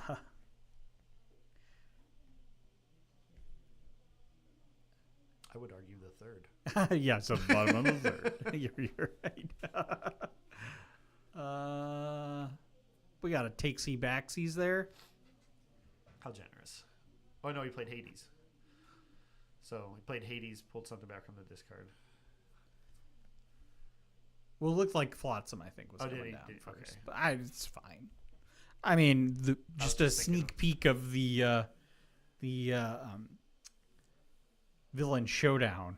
I had one of those moments of a takesies backsies. Oh, that's true. I'm a generous mayor. So I can't really say anything. 5-11.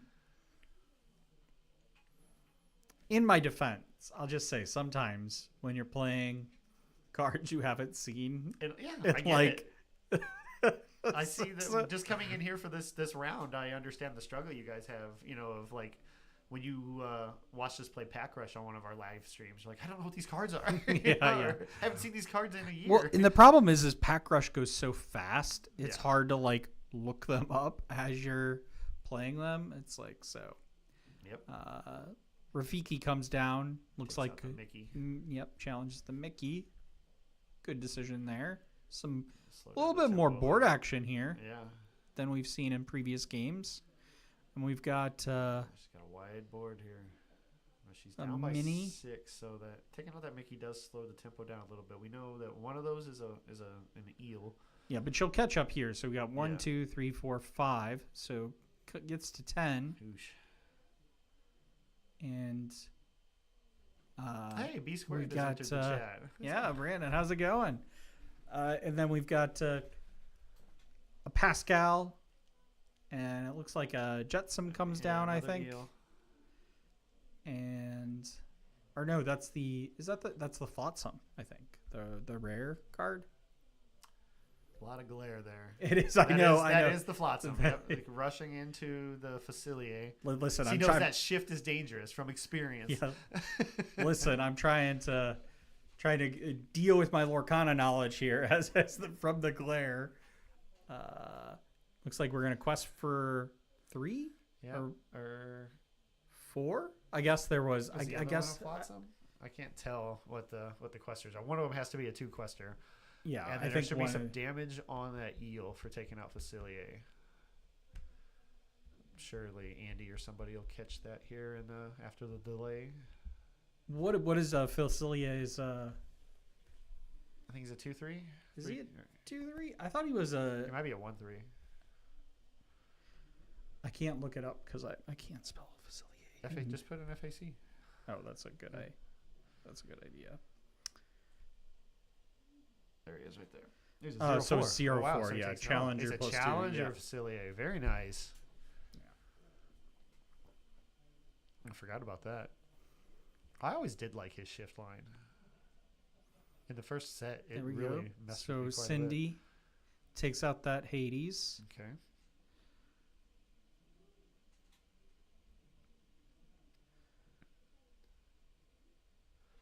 I might not be close enough to the mic, John. I have to be hunched over. But thank you for pointing it out. I can certainly be closer. I can also turn the volume up a little bit here. I just don't want it to blow folks out of the water. Maybe Andy. All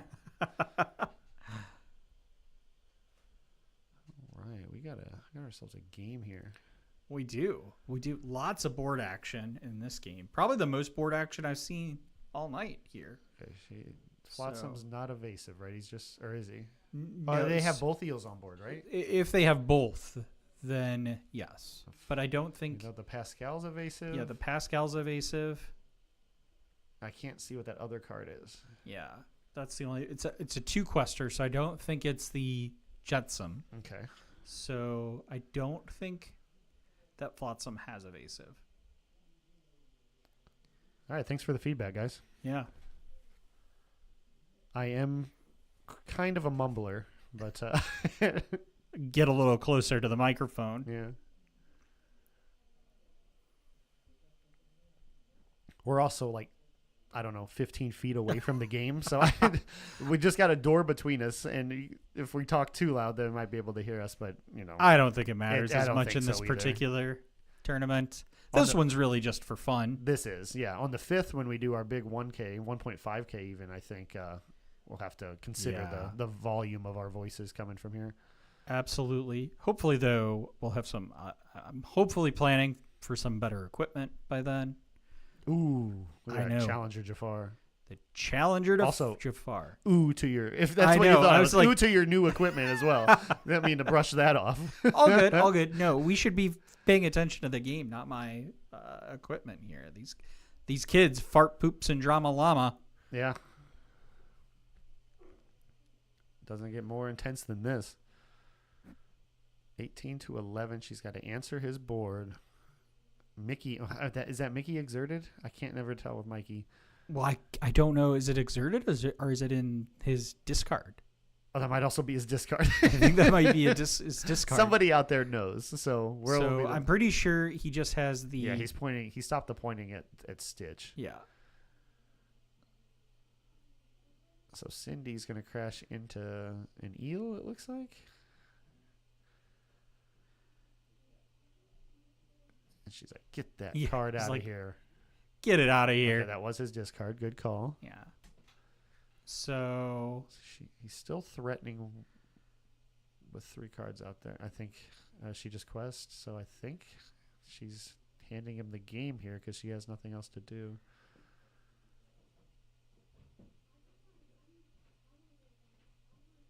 I can hear him out there explaining.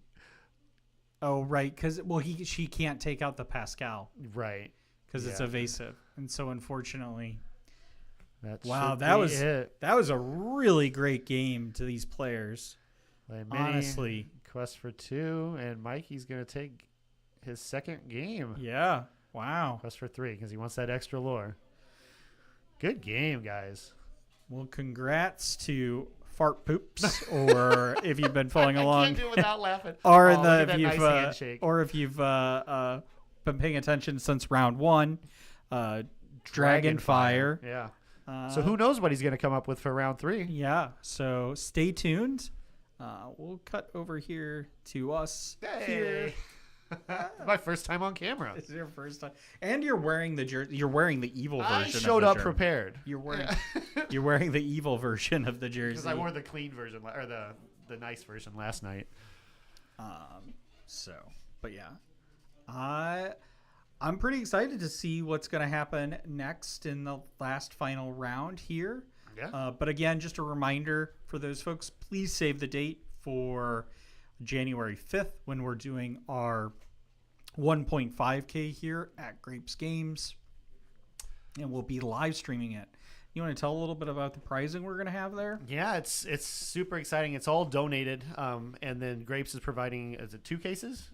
It is 2 cases. So I'm absolutely going to forget something. I don't have it in front of me. We had a bunch of locals donate a bunch of 5 Mirabelles maybe.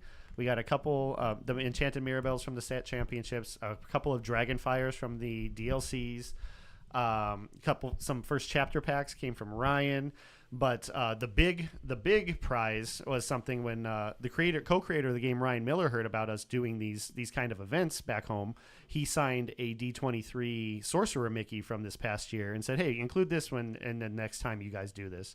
And so we're really thrilled about that and excited for the hope it brings a big turnout. And we're really, really excited about it. And you can, if you're interested and you're in the St. Louis area or want to travel for it, I think it's a $20 entry fee. I think so. For it. Yeah.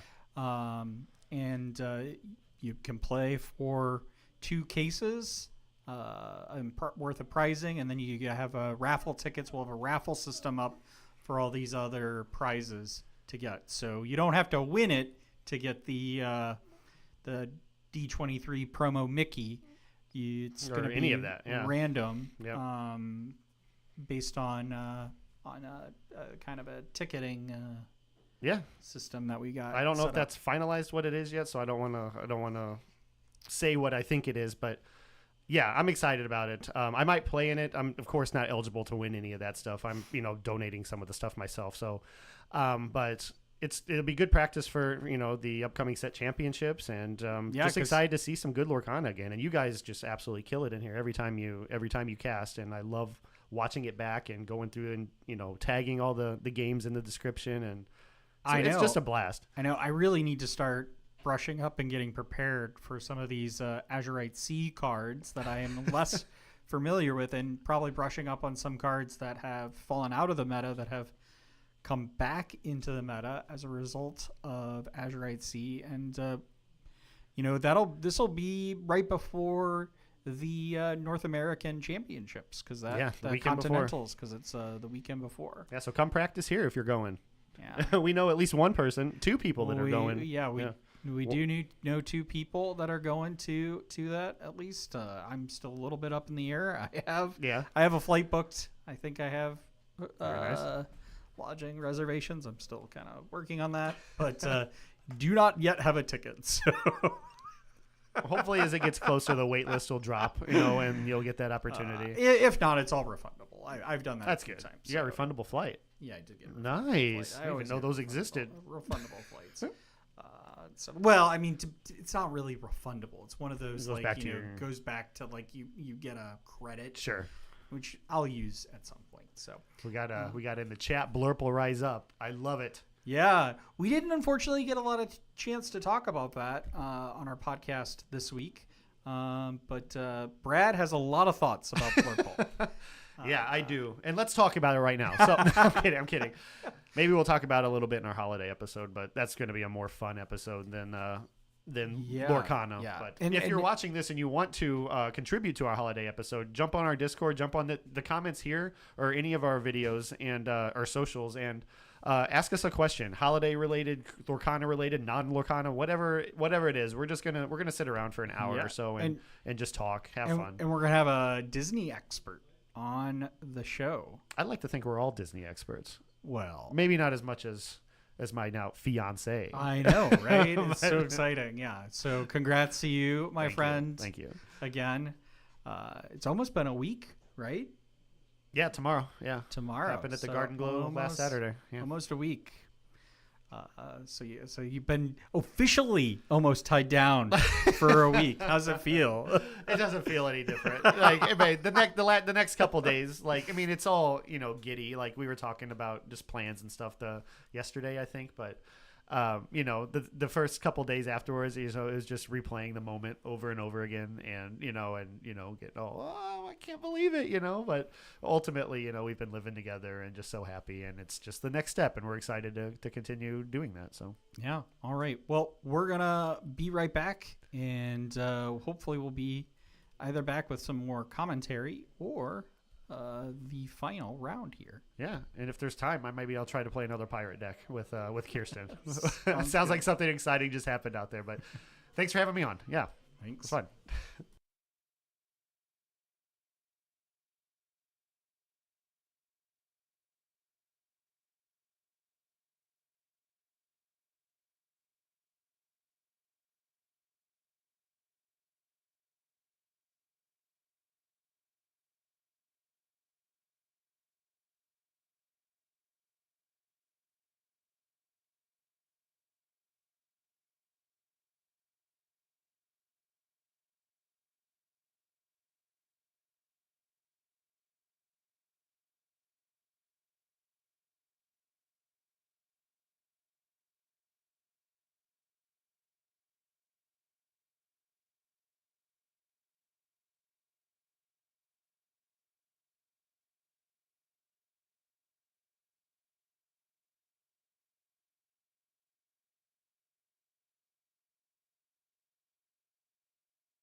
All right, we got Brad versus Kirsten speed round. I think there's 11 minutes left in this round before the next game. So we are going to try as fast as possible to speed through this game. I'm going to yell at them across the room when they're playing too slow. Slow play. Go faster. Okay, so we're altering their hands. We've already got one warning to both players for slow play. There's 8 minutes and 18 seconds left on the clock. It looks like maybe we've got new decks than last time. Kirsten is playing Brooms, I believe. And Brad is playing probably Hyenas with Scar, given the Scar sleeves and his affinity for Scar. Yes, we have Mayor Fart is up now versus Kirsten. Either that or... Yeah, no, it is a broom. It is a broom deck, I believe. Looks like a broom deck.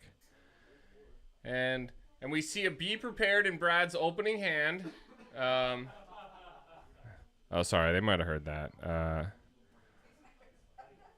Those don't look like children. I don't know. B Squared doesn't think you guys are children. He wants to see some birth certificates. Kirsten says she doesn't have any tattoos on. Thank you for joining us, B Squared. We are actually in between rounds. We've got... Just to be clear, though, I think sometimes, Andy, you would say that Brad plays childlike decks. He does. He does indeed. As I'm sure we'll see here, we've got a Hidden Cove come down. Don't be fooled. This is not a green steel meta deck. This is Hyenas. Hyenas only. So we've got a 1 in 3 shot. Who is it, Vince? Is that Bonsai, Shenzi, or Ed? I think it's too long to be Ed. Yeah, it's too long to be a Shenzi, I think. Shenzi or Bonzi? They're like the same number of letters, and there's like one character difference. So I don't know. We'll never know. And unfortunately, I think that's another broom that's come down, but it's hard to know because it's in the all glare. Brooms. It's all Brooms, and that is an enchanted Yensid as well that has come down on the board here. So she drew a card off the Yensid from the Broom, and now her Brooms also, I believe, get extra... Oh, no, the Yensid gets extra lore from the additional Brooms. So Kirsten looks like she will quest, almost certainly telegraphing that she has probably 4 more Brooms in hand, given that she needs that additional Broom for the additional lore from the Yensid. I think you're right. It is not the good Bonsai, at least, right? So it's not the 3/2 uninkable 2 lore character here. We see a Scar go into the Inkwell. The mayor's favorite card. If you couldn't tell from the sleeves. So we will quest for 1. Looks like we're going to play a card that we've probably never seen before. Wow. For having like 4 minutes to play this game, they are certainly thinking through every turn thoroughly. Well, have you ever played against the mayor? He is the slowest player in the world. That is very true. Kirsten already won. She has the Enchanted. That is true, although these are all Brad's cards. So Brad is the real winner. Is that Yensid is so pretty. What location is that? I don't... Snuggly Duckling? No. It has no lore, though. So it's just hang out there and do something. But it cost him 3. It's a big price to pay for... That doesn't look like the Snuggly Duckling. Yeah. No, it does. It is... Is that a 5 willpower? It's a 3 cost red inkable location. So we should be able to narrow it down here. I don't know. I'm trying to look it up, but I imagine Kirsten will take it out before I can even... Oh, she's questing these Brooms out. That's 1, 2, 3, 4. Because Brad has not committed anything meaningful to the board here. Just a bunch of locations. It looks like Kirsten paid just one and played, I believe, that Mickey Mouse food fight, which is actually a pretty decent card. It stops a lot of the early game steal removal, so it's a great 1-drop to have. Oh, it's Radigan's Party. Radigan's Party. While you have a damaged character here, this location gets +2 lore. Okay, so we have we've taken out the Yensid to damage the Shenzi, and then we've moved it to the Radigan's lair, threatening 2 lore gain next turn, and we've also put down, again, 50-50, Bonsai or Shenzi, one of them. A different one than the last, so... Well, I think that is a Shenzi on the left, next to the cove. That's the new card that came down, though. The other one is the 2-drop Bonsai or Shenzi. Might be the 2-drop Shenzi that while this character has damage, they get plus strength, maybe?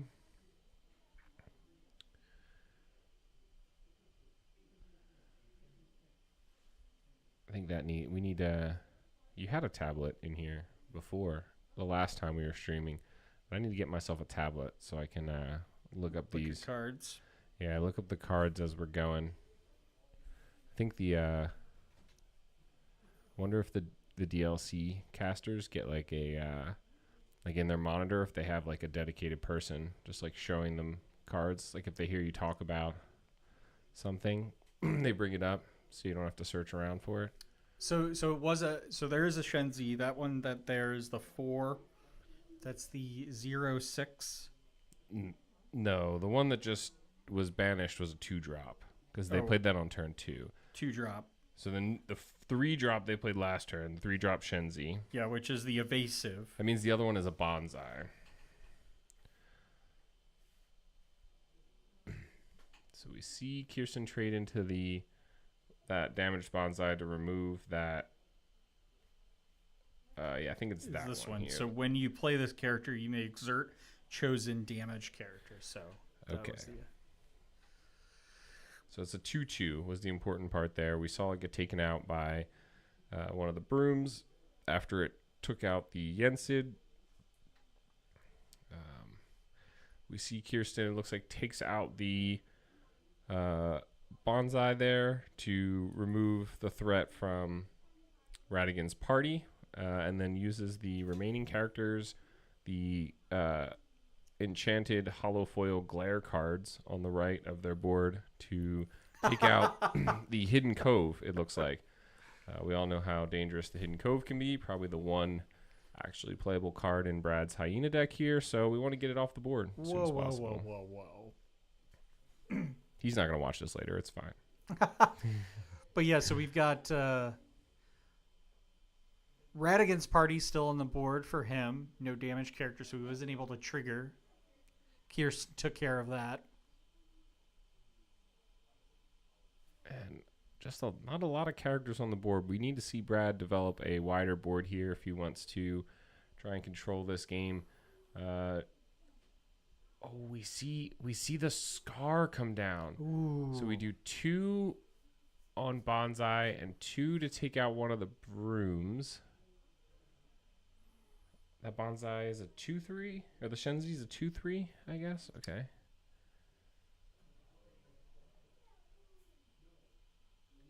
Yeah, the Shenzi I think was the 2/3 evasive.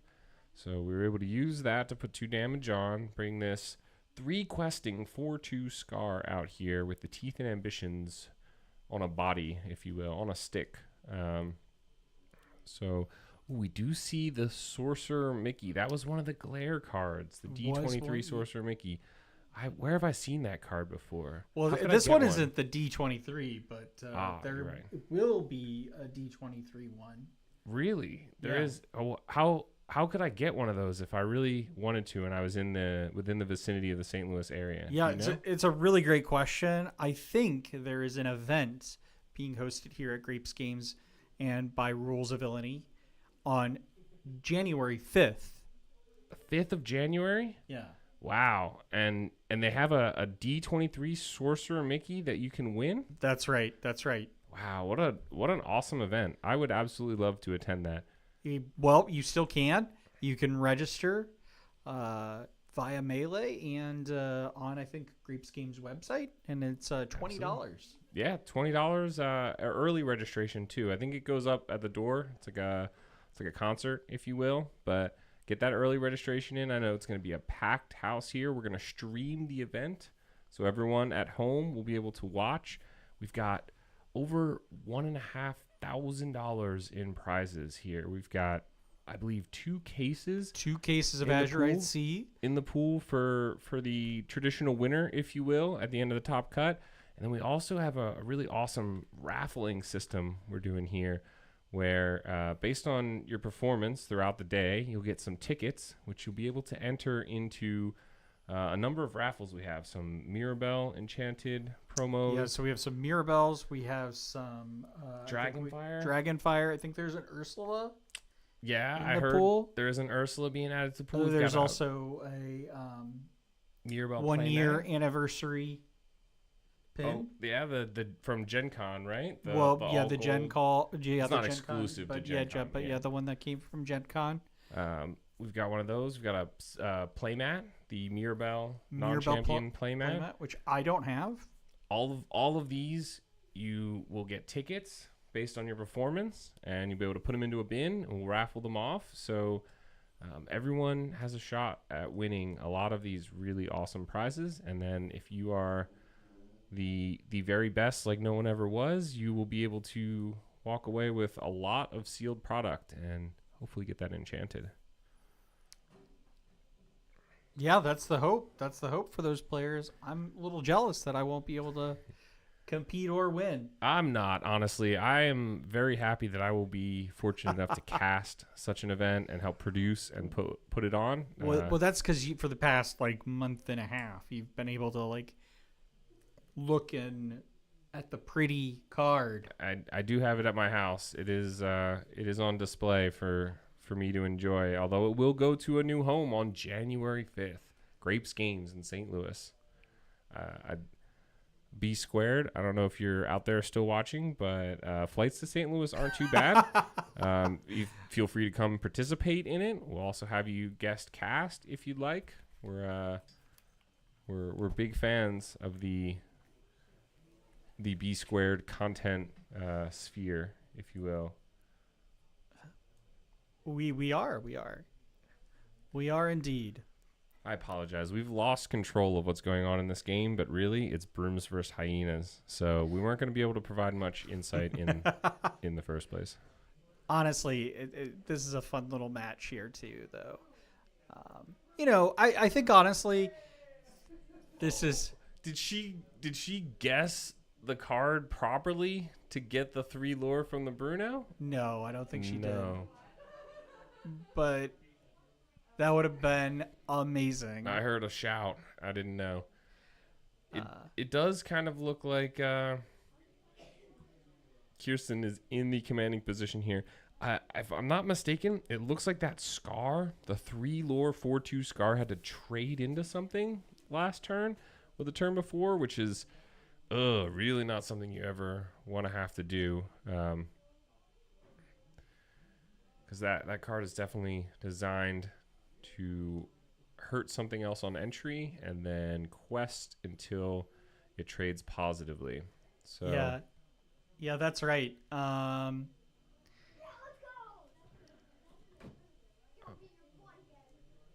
right. Well, we do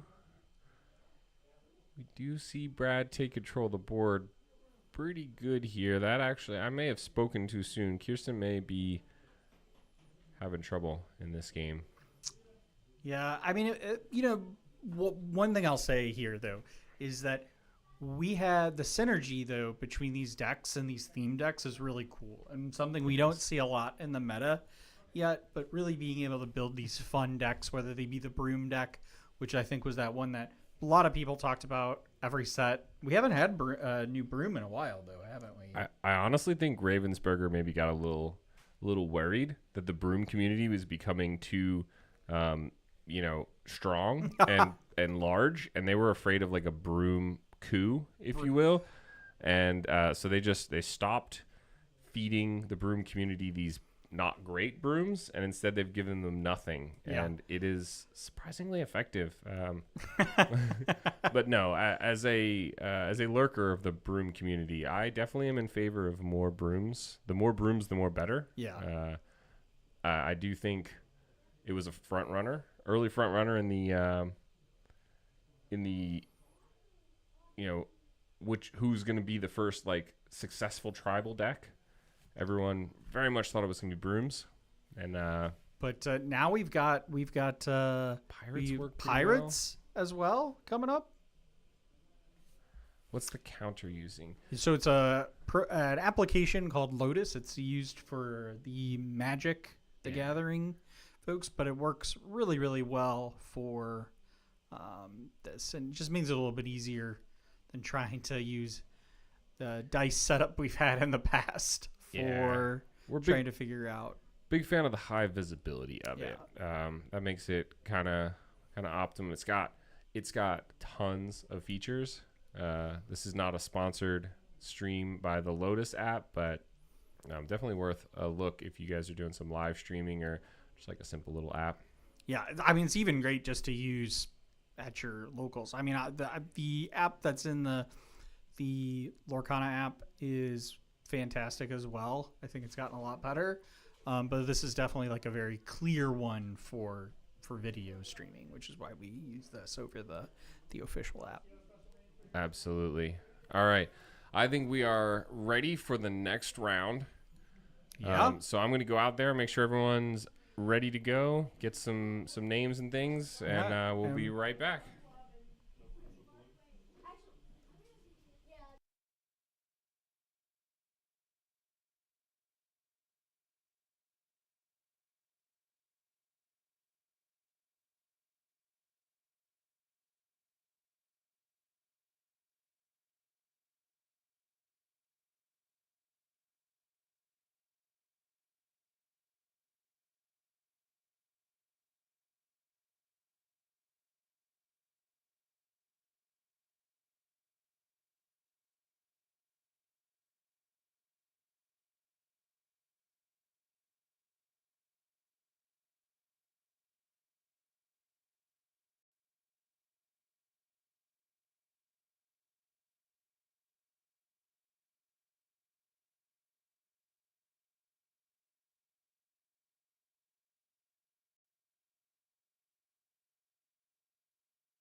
All right. Thanks everyone for joining us. We are back with the final round, round 3. We've got actually a rematch, I believe, of round 1 here. We've got Blobby Dobby, or the player formerly known as Fart poops? Poop Farts, who is also the player formerly known as Dragonfire. And we have Blub Blub, or the player formerly known as Grand Fart, I believe. So this is our final round. I believe the winner of this match will get an enchanted Snuggly Duckling. So that is something to be going for. So pretty. All right, we see the Pascal come down on turn 1 for Blobby Dobby here, and the Moana, a strong opening card here for Blub Blub.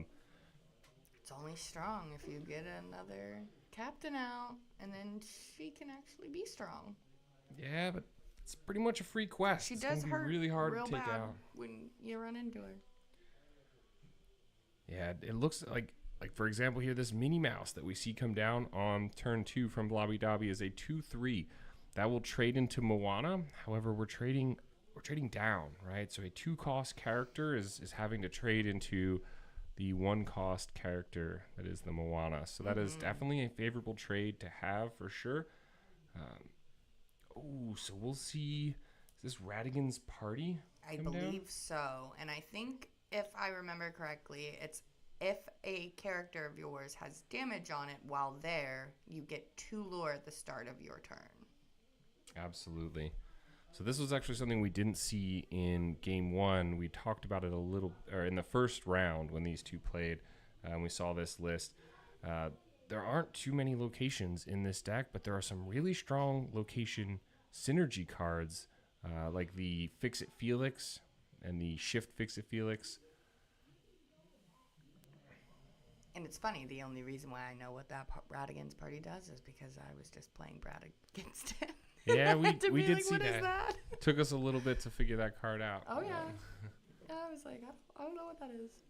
Oh, that is quite the glare. I believe that is a Mickey Mouse. The 3-drop 2-lure Mickey Mouse. The True Friend. Okay. I feel like the glare has gotten progressively worse for some reason. But that's okay. Apologies. But not to Gantu this time. All right, so that will definitely be, we really want to get a captain card on board here to try and enable that Moana so that Moana can swing into that Mickey Mouse True Friend. The 2 lore questing power on that card is definitely something to be worried about here. Absolutely. So we're going to want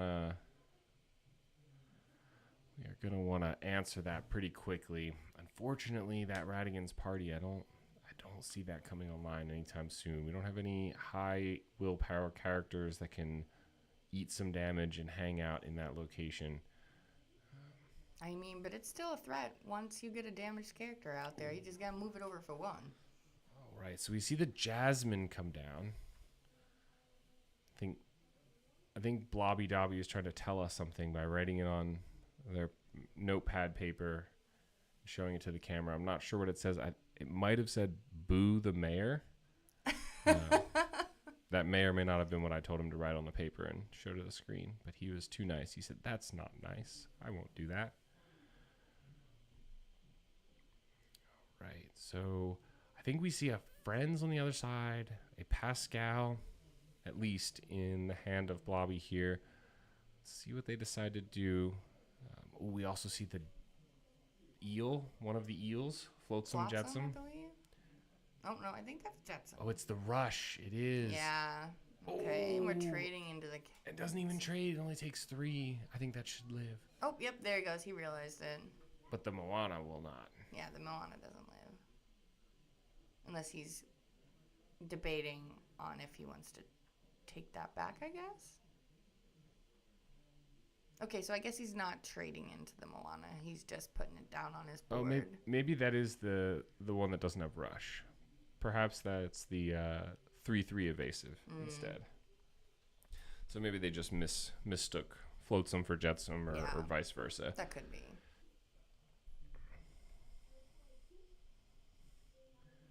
All right, we got Tuki. Tuck. 1/2 of Tuk Tuk. I don't know. Tuk Tuk's way cuter. So we see 3 lore gained here. 2, 3 for Blub Blub, and we see a lore lost for the Jazz because of the Jasmine's ability on that quest. So that Jasmine is a 3 lore swing. 2 for you, -1 for them. I don't imagine that Jasmine sticks around too long here. We may see that Jetsam swing into it. But we do have Tuki, the moose on the back end here that should be able to, clean up some of this board that we've got from Blobby here. I don't know. Blobby likes going wide. That is true. He will play as many cards as he has in his hand if he is able. It's not a terrible option. Oh, and we are just going to quest it out. 1, 2, 3, 4, 5. Let's go to 11. Oof. It is looking scary here. Indeed. So, unfortunately, I think we still don't have a captain out. Tuki is just a moose. Just a partying moose. I wonder how many captains are even in that starter deck. It seems like a lot. I mean, there's certainly a lot of pirates. Yeah, but pirates doesn't necessarily mean captain.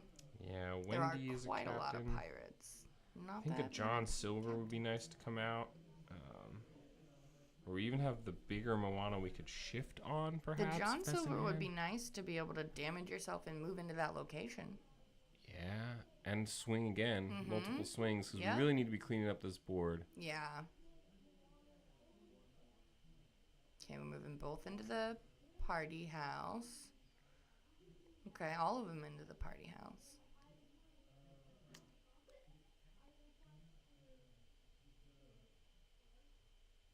And we're just gonna quest up. All right. We should see 1 lore lost for Blobby there. Oh yeah. We're gonna make a quick run and let them know we need to adjust their lore for a second.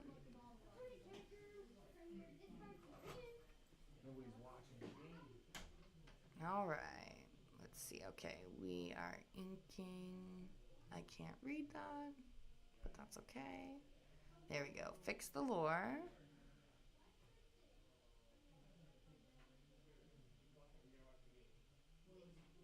Oh wait, maybe he played it. It's uninkable. So I'm not actually sure what that is. I can't read it. What was that card that he just played? Do you know? I wasn't paying attention. Oh, okay. I have no idea. I can't tell. I'm pretty sure you played it. It's uninkable.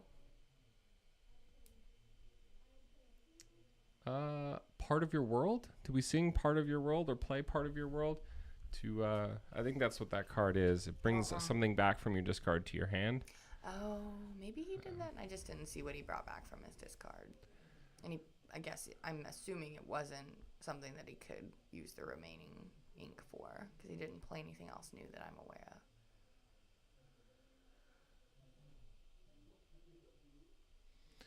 One, 2, 3, 4, 5. I think it looks like it might not be enough. No, because I thought Mickey quested for 2. Isn't the Mickey still out there? It may be. So maybe 3, even 4, 5. He's got the Dr. Facilier again. He wants to play the Dr. Facilier so bad. Doesn't he have one on board? I'm confused. I don't think so. Maybe. We really need to figure out this glare situation. I mean, but also knowing Blobby Dobby. There's the Dr. Facilier. He's just sitting there saying, "Let me cook. I need to do my things."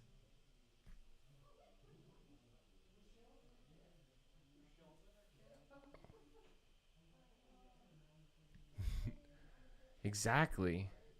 Maybe I should do that for the next event that I go to for the DLC. I'm just going to put my name as Blobby Dobby. Yeah, I wonder if they check your ID if you get on the feature match at a DLC. Or if you can just tell them that you're Santa Claus. Oh yeah, no, like I'm like a secret CIA agent, so I cannot reveal my true identity. So I have to legally go by Blobby Dobby in the next DLC event. So just be Honestly, aware. the conversion in like these high level events from melee name to real name is definitely kind of confusing in some aspects. Get a legal legal name change. All right, there we go. We heard it from Rochelle. My name is now going to be legally changed to Blobby Dobby. I need to change my Instagram handle. I need to get on stream.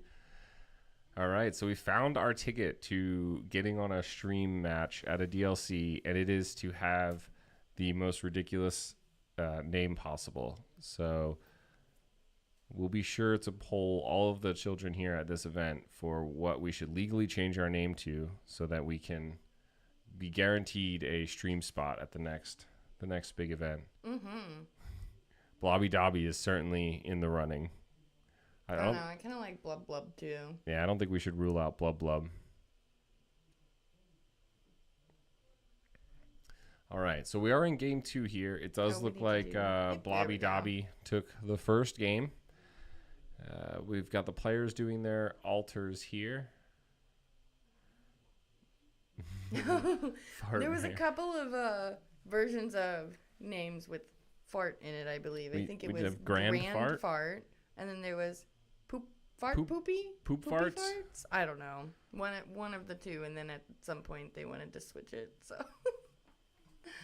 we wanted to allow the kids. You know, they are all kids playing the game, so we wanted to give them the opportunity to represent themselves on stream however they wanted to.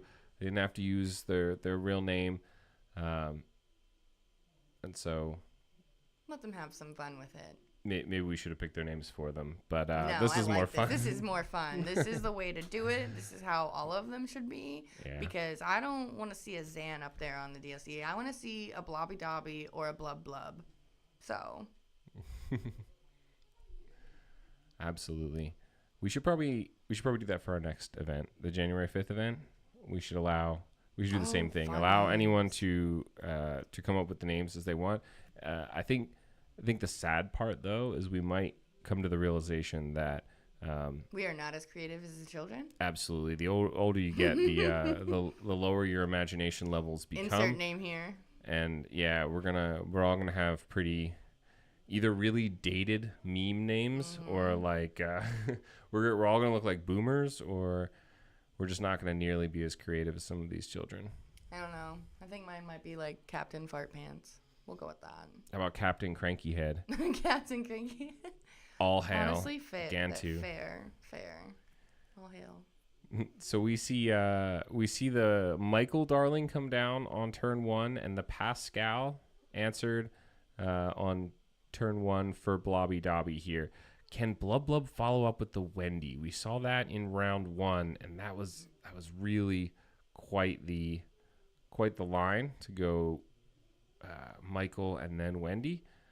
Let's see. Oh no, turn 2 play. Oh, that's rough. You never want to see that. No, that sucks. We see the Dr. Facilier come down, or as I've heard him called, Dr. Philosophier. Is that what he says? No, that's not what the kid said. I think there was an adult that said that. Yeah, it was an adult that didn't know how to pronounce Dr. Facilier's name. They could have been joking. We don't know. They could have. I thought it was funny, so I think they were joking. Next time we need table mics. The table talk cracks me up. It does. It does. I posted already on Blue Sky that my favorite moment of the last game was at the end when Blobby Dobby was about to win, and he had win on board, and he goes, "Hold on, let me try something." You really want to get the Dr. Facilier he wanted the out. Dr. Facilier so bad, and I just know he's sitting there just shaking in his seat going, "I need the Dr. Facilier shift. I need the Dr. Facilier shift." It's always I don't even think he's not even racing to 20 lore. He's really just racing to get that shift, that Facilier out. The one of Dr. Facilier in the deck. Okay, so I think we saw the Mickey Mouse come down. This is another one of those cards where it synergizes with those locations, but this deck only has 5 locations. So it does seem a little out of place, but it's still not a terribly statted card. So we will be able to quest with it freely and tie up the game. We see 2 more characters come down. The classic wide board strategy from Blobby Dobby here. Let's see if we'll be able to answer. If Blub Blub will be able to control the board here. I believe Tukey, is Tukey a 4-3 or a 3-4? I am not sure. Oh, there we go. That fixed the glare a little bit. It's a 4-4. Tukey is a 4-4. Wow, Thanks okay. to the mayor. So we should be able to see Tukey trade in here with the Mickey Mouse. Or do we want to see it take out that Philosophier to stop that shift line? I don't know. I would probably take the Mickey because we know there's only one Dr. Facilier. Did the kids remember if there's only one Dr. Facilier? We see another Tukey come down. Those are another one. Big. Those are big bodies. Big bodies. I think we take out the Mickey. Yeah, take that, move. Mick. And then we use Questing with those guys? Quest with those two. Okay. Yeah.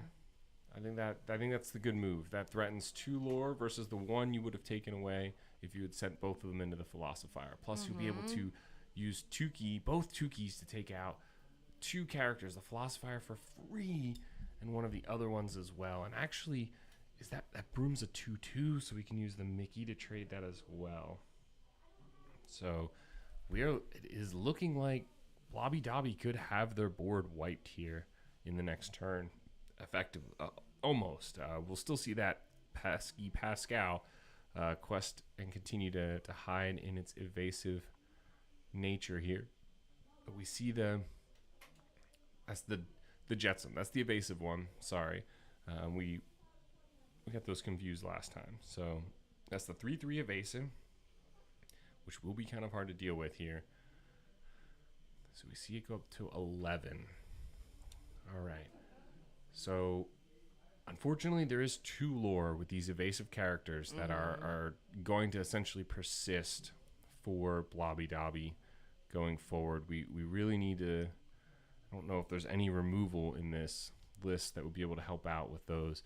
I think the only No, that's... We need to race them down. Yeah. Oh, that is that helps the you race. Jasmine? Wow, what a good card to have at this point in time here. So again, both Tukeys can clear out, Mickey can clear out, and they'll be down to 2 lore per turn, and you'll be taking one of them away with that Jasmine.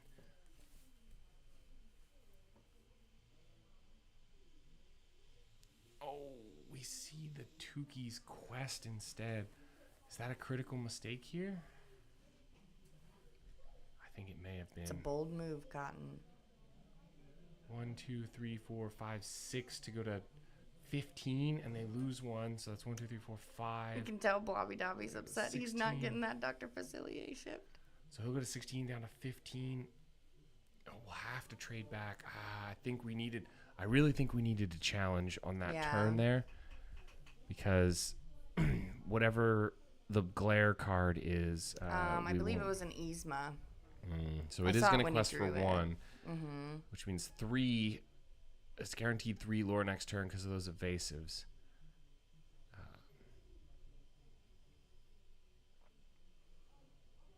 think we're looking to do some math here. We've got Okay, Tigger. got the Tigger.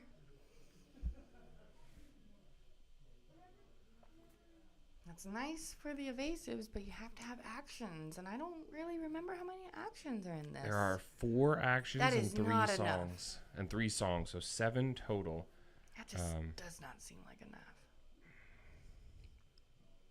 Lead the Way would probably be the best. Oh no, we're just questing out. Lead the Way and Rescue Rangers would be... Oh no. Oh no. And they lose 1. Yeah, he did lose one they already. They lost the 1. Okay. Yeah. So 1, 2, 3, 4, 5, 6. I think that's And he's enough to win board, it. Yeah. 1, 2, 3, 4, 5, 6. Yeah, should be 6. Let him cook. He's looking for the Dr. Facilier shift. I know it. He's cooking it up. He wanted it so bad, and he couldn't find it. Oh, when he takes it, he's got Blobby game Dobby. 2. And Blobby Dobby is our champion. They will be getting an enchanted Snuggly Duckling card here. What a prize. He went 3-0. What a match. Come on in. Awesome. All right, so that concludes the final round here. I think we might bring the whole crew in here to say goodbye, and we'll be sure to see everyone January 5th. Don't forget, come back, tune in. We'll have a really, really big tournament here. So give us 1 second. We'll be right back here. And, of course, you can't forget the prize donated by Ryan Miller himself. I know, right?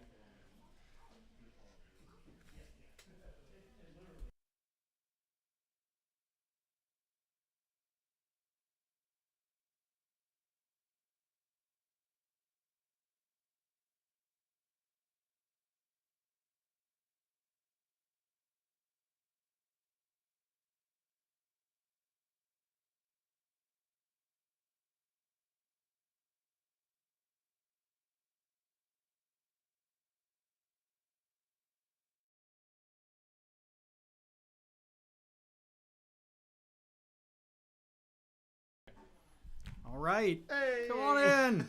Huh? We get Kirsten in. Hey.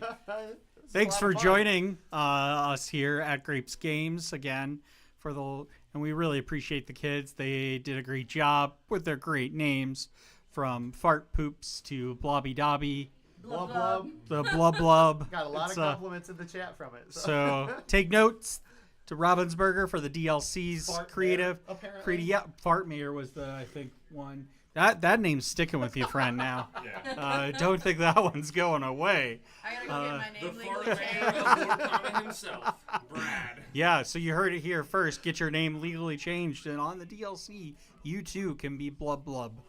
Working on it. But yeah, thank you again for checking in with the Stitch shirts. Go grab the thing you got. Show your favorite, your cool little. Yeah, it is probably. Woo! Yeah, so a little squishmallow there.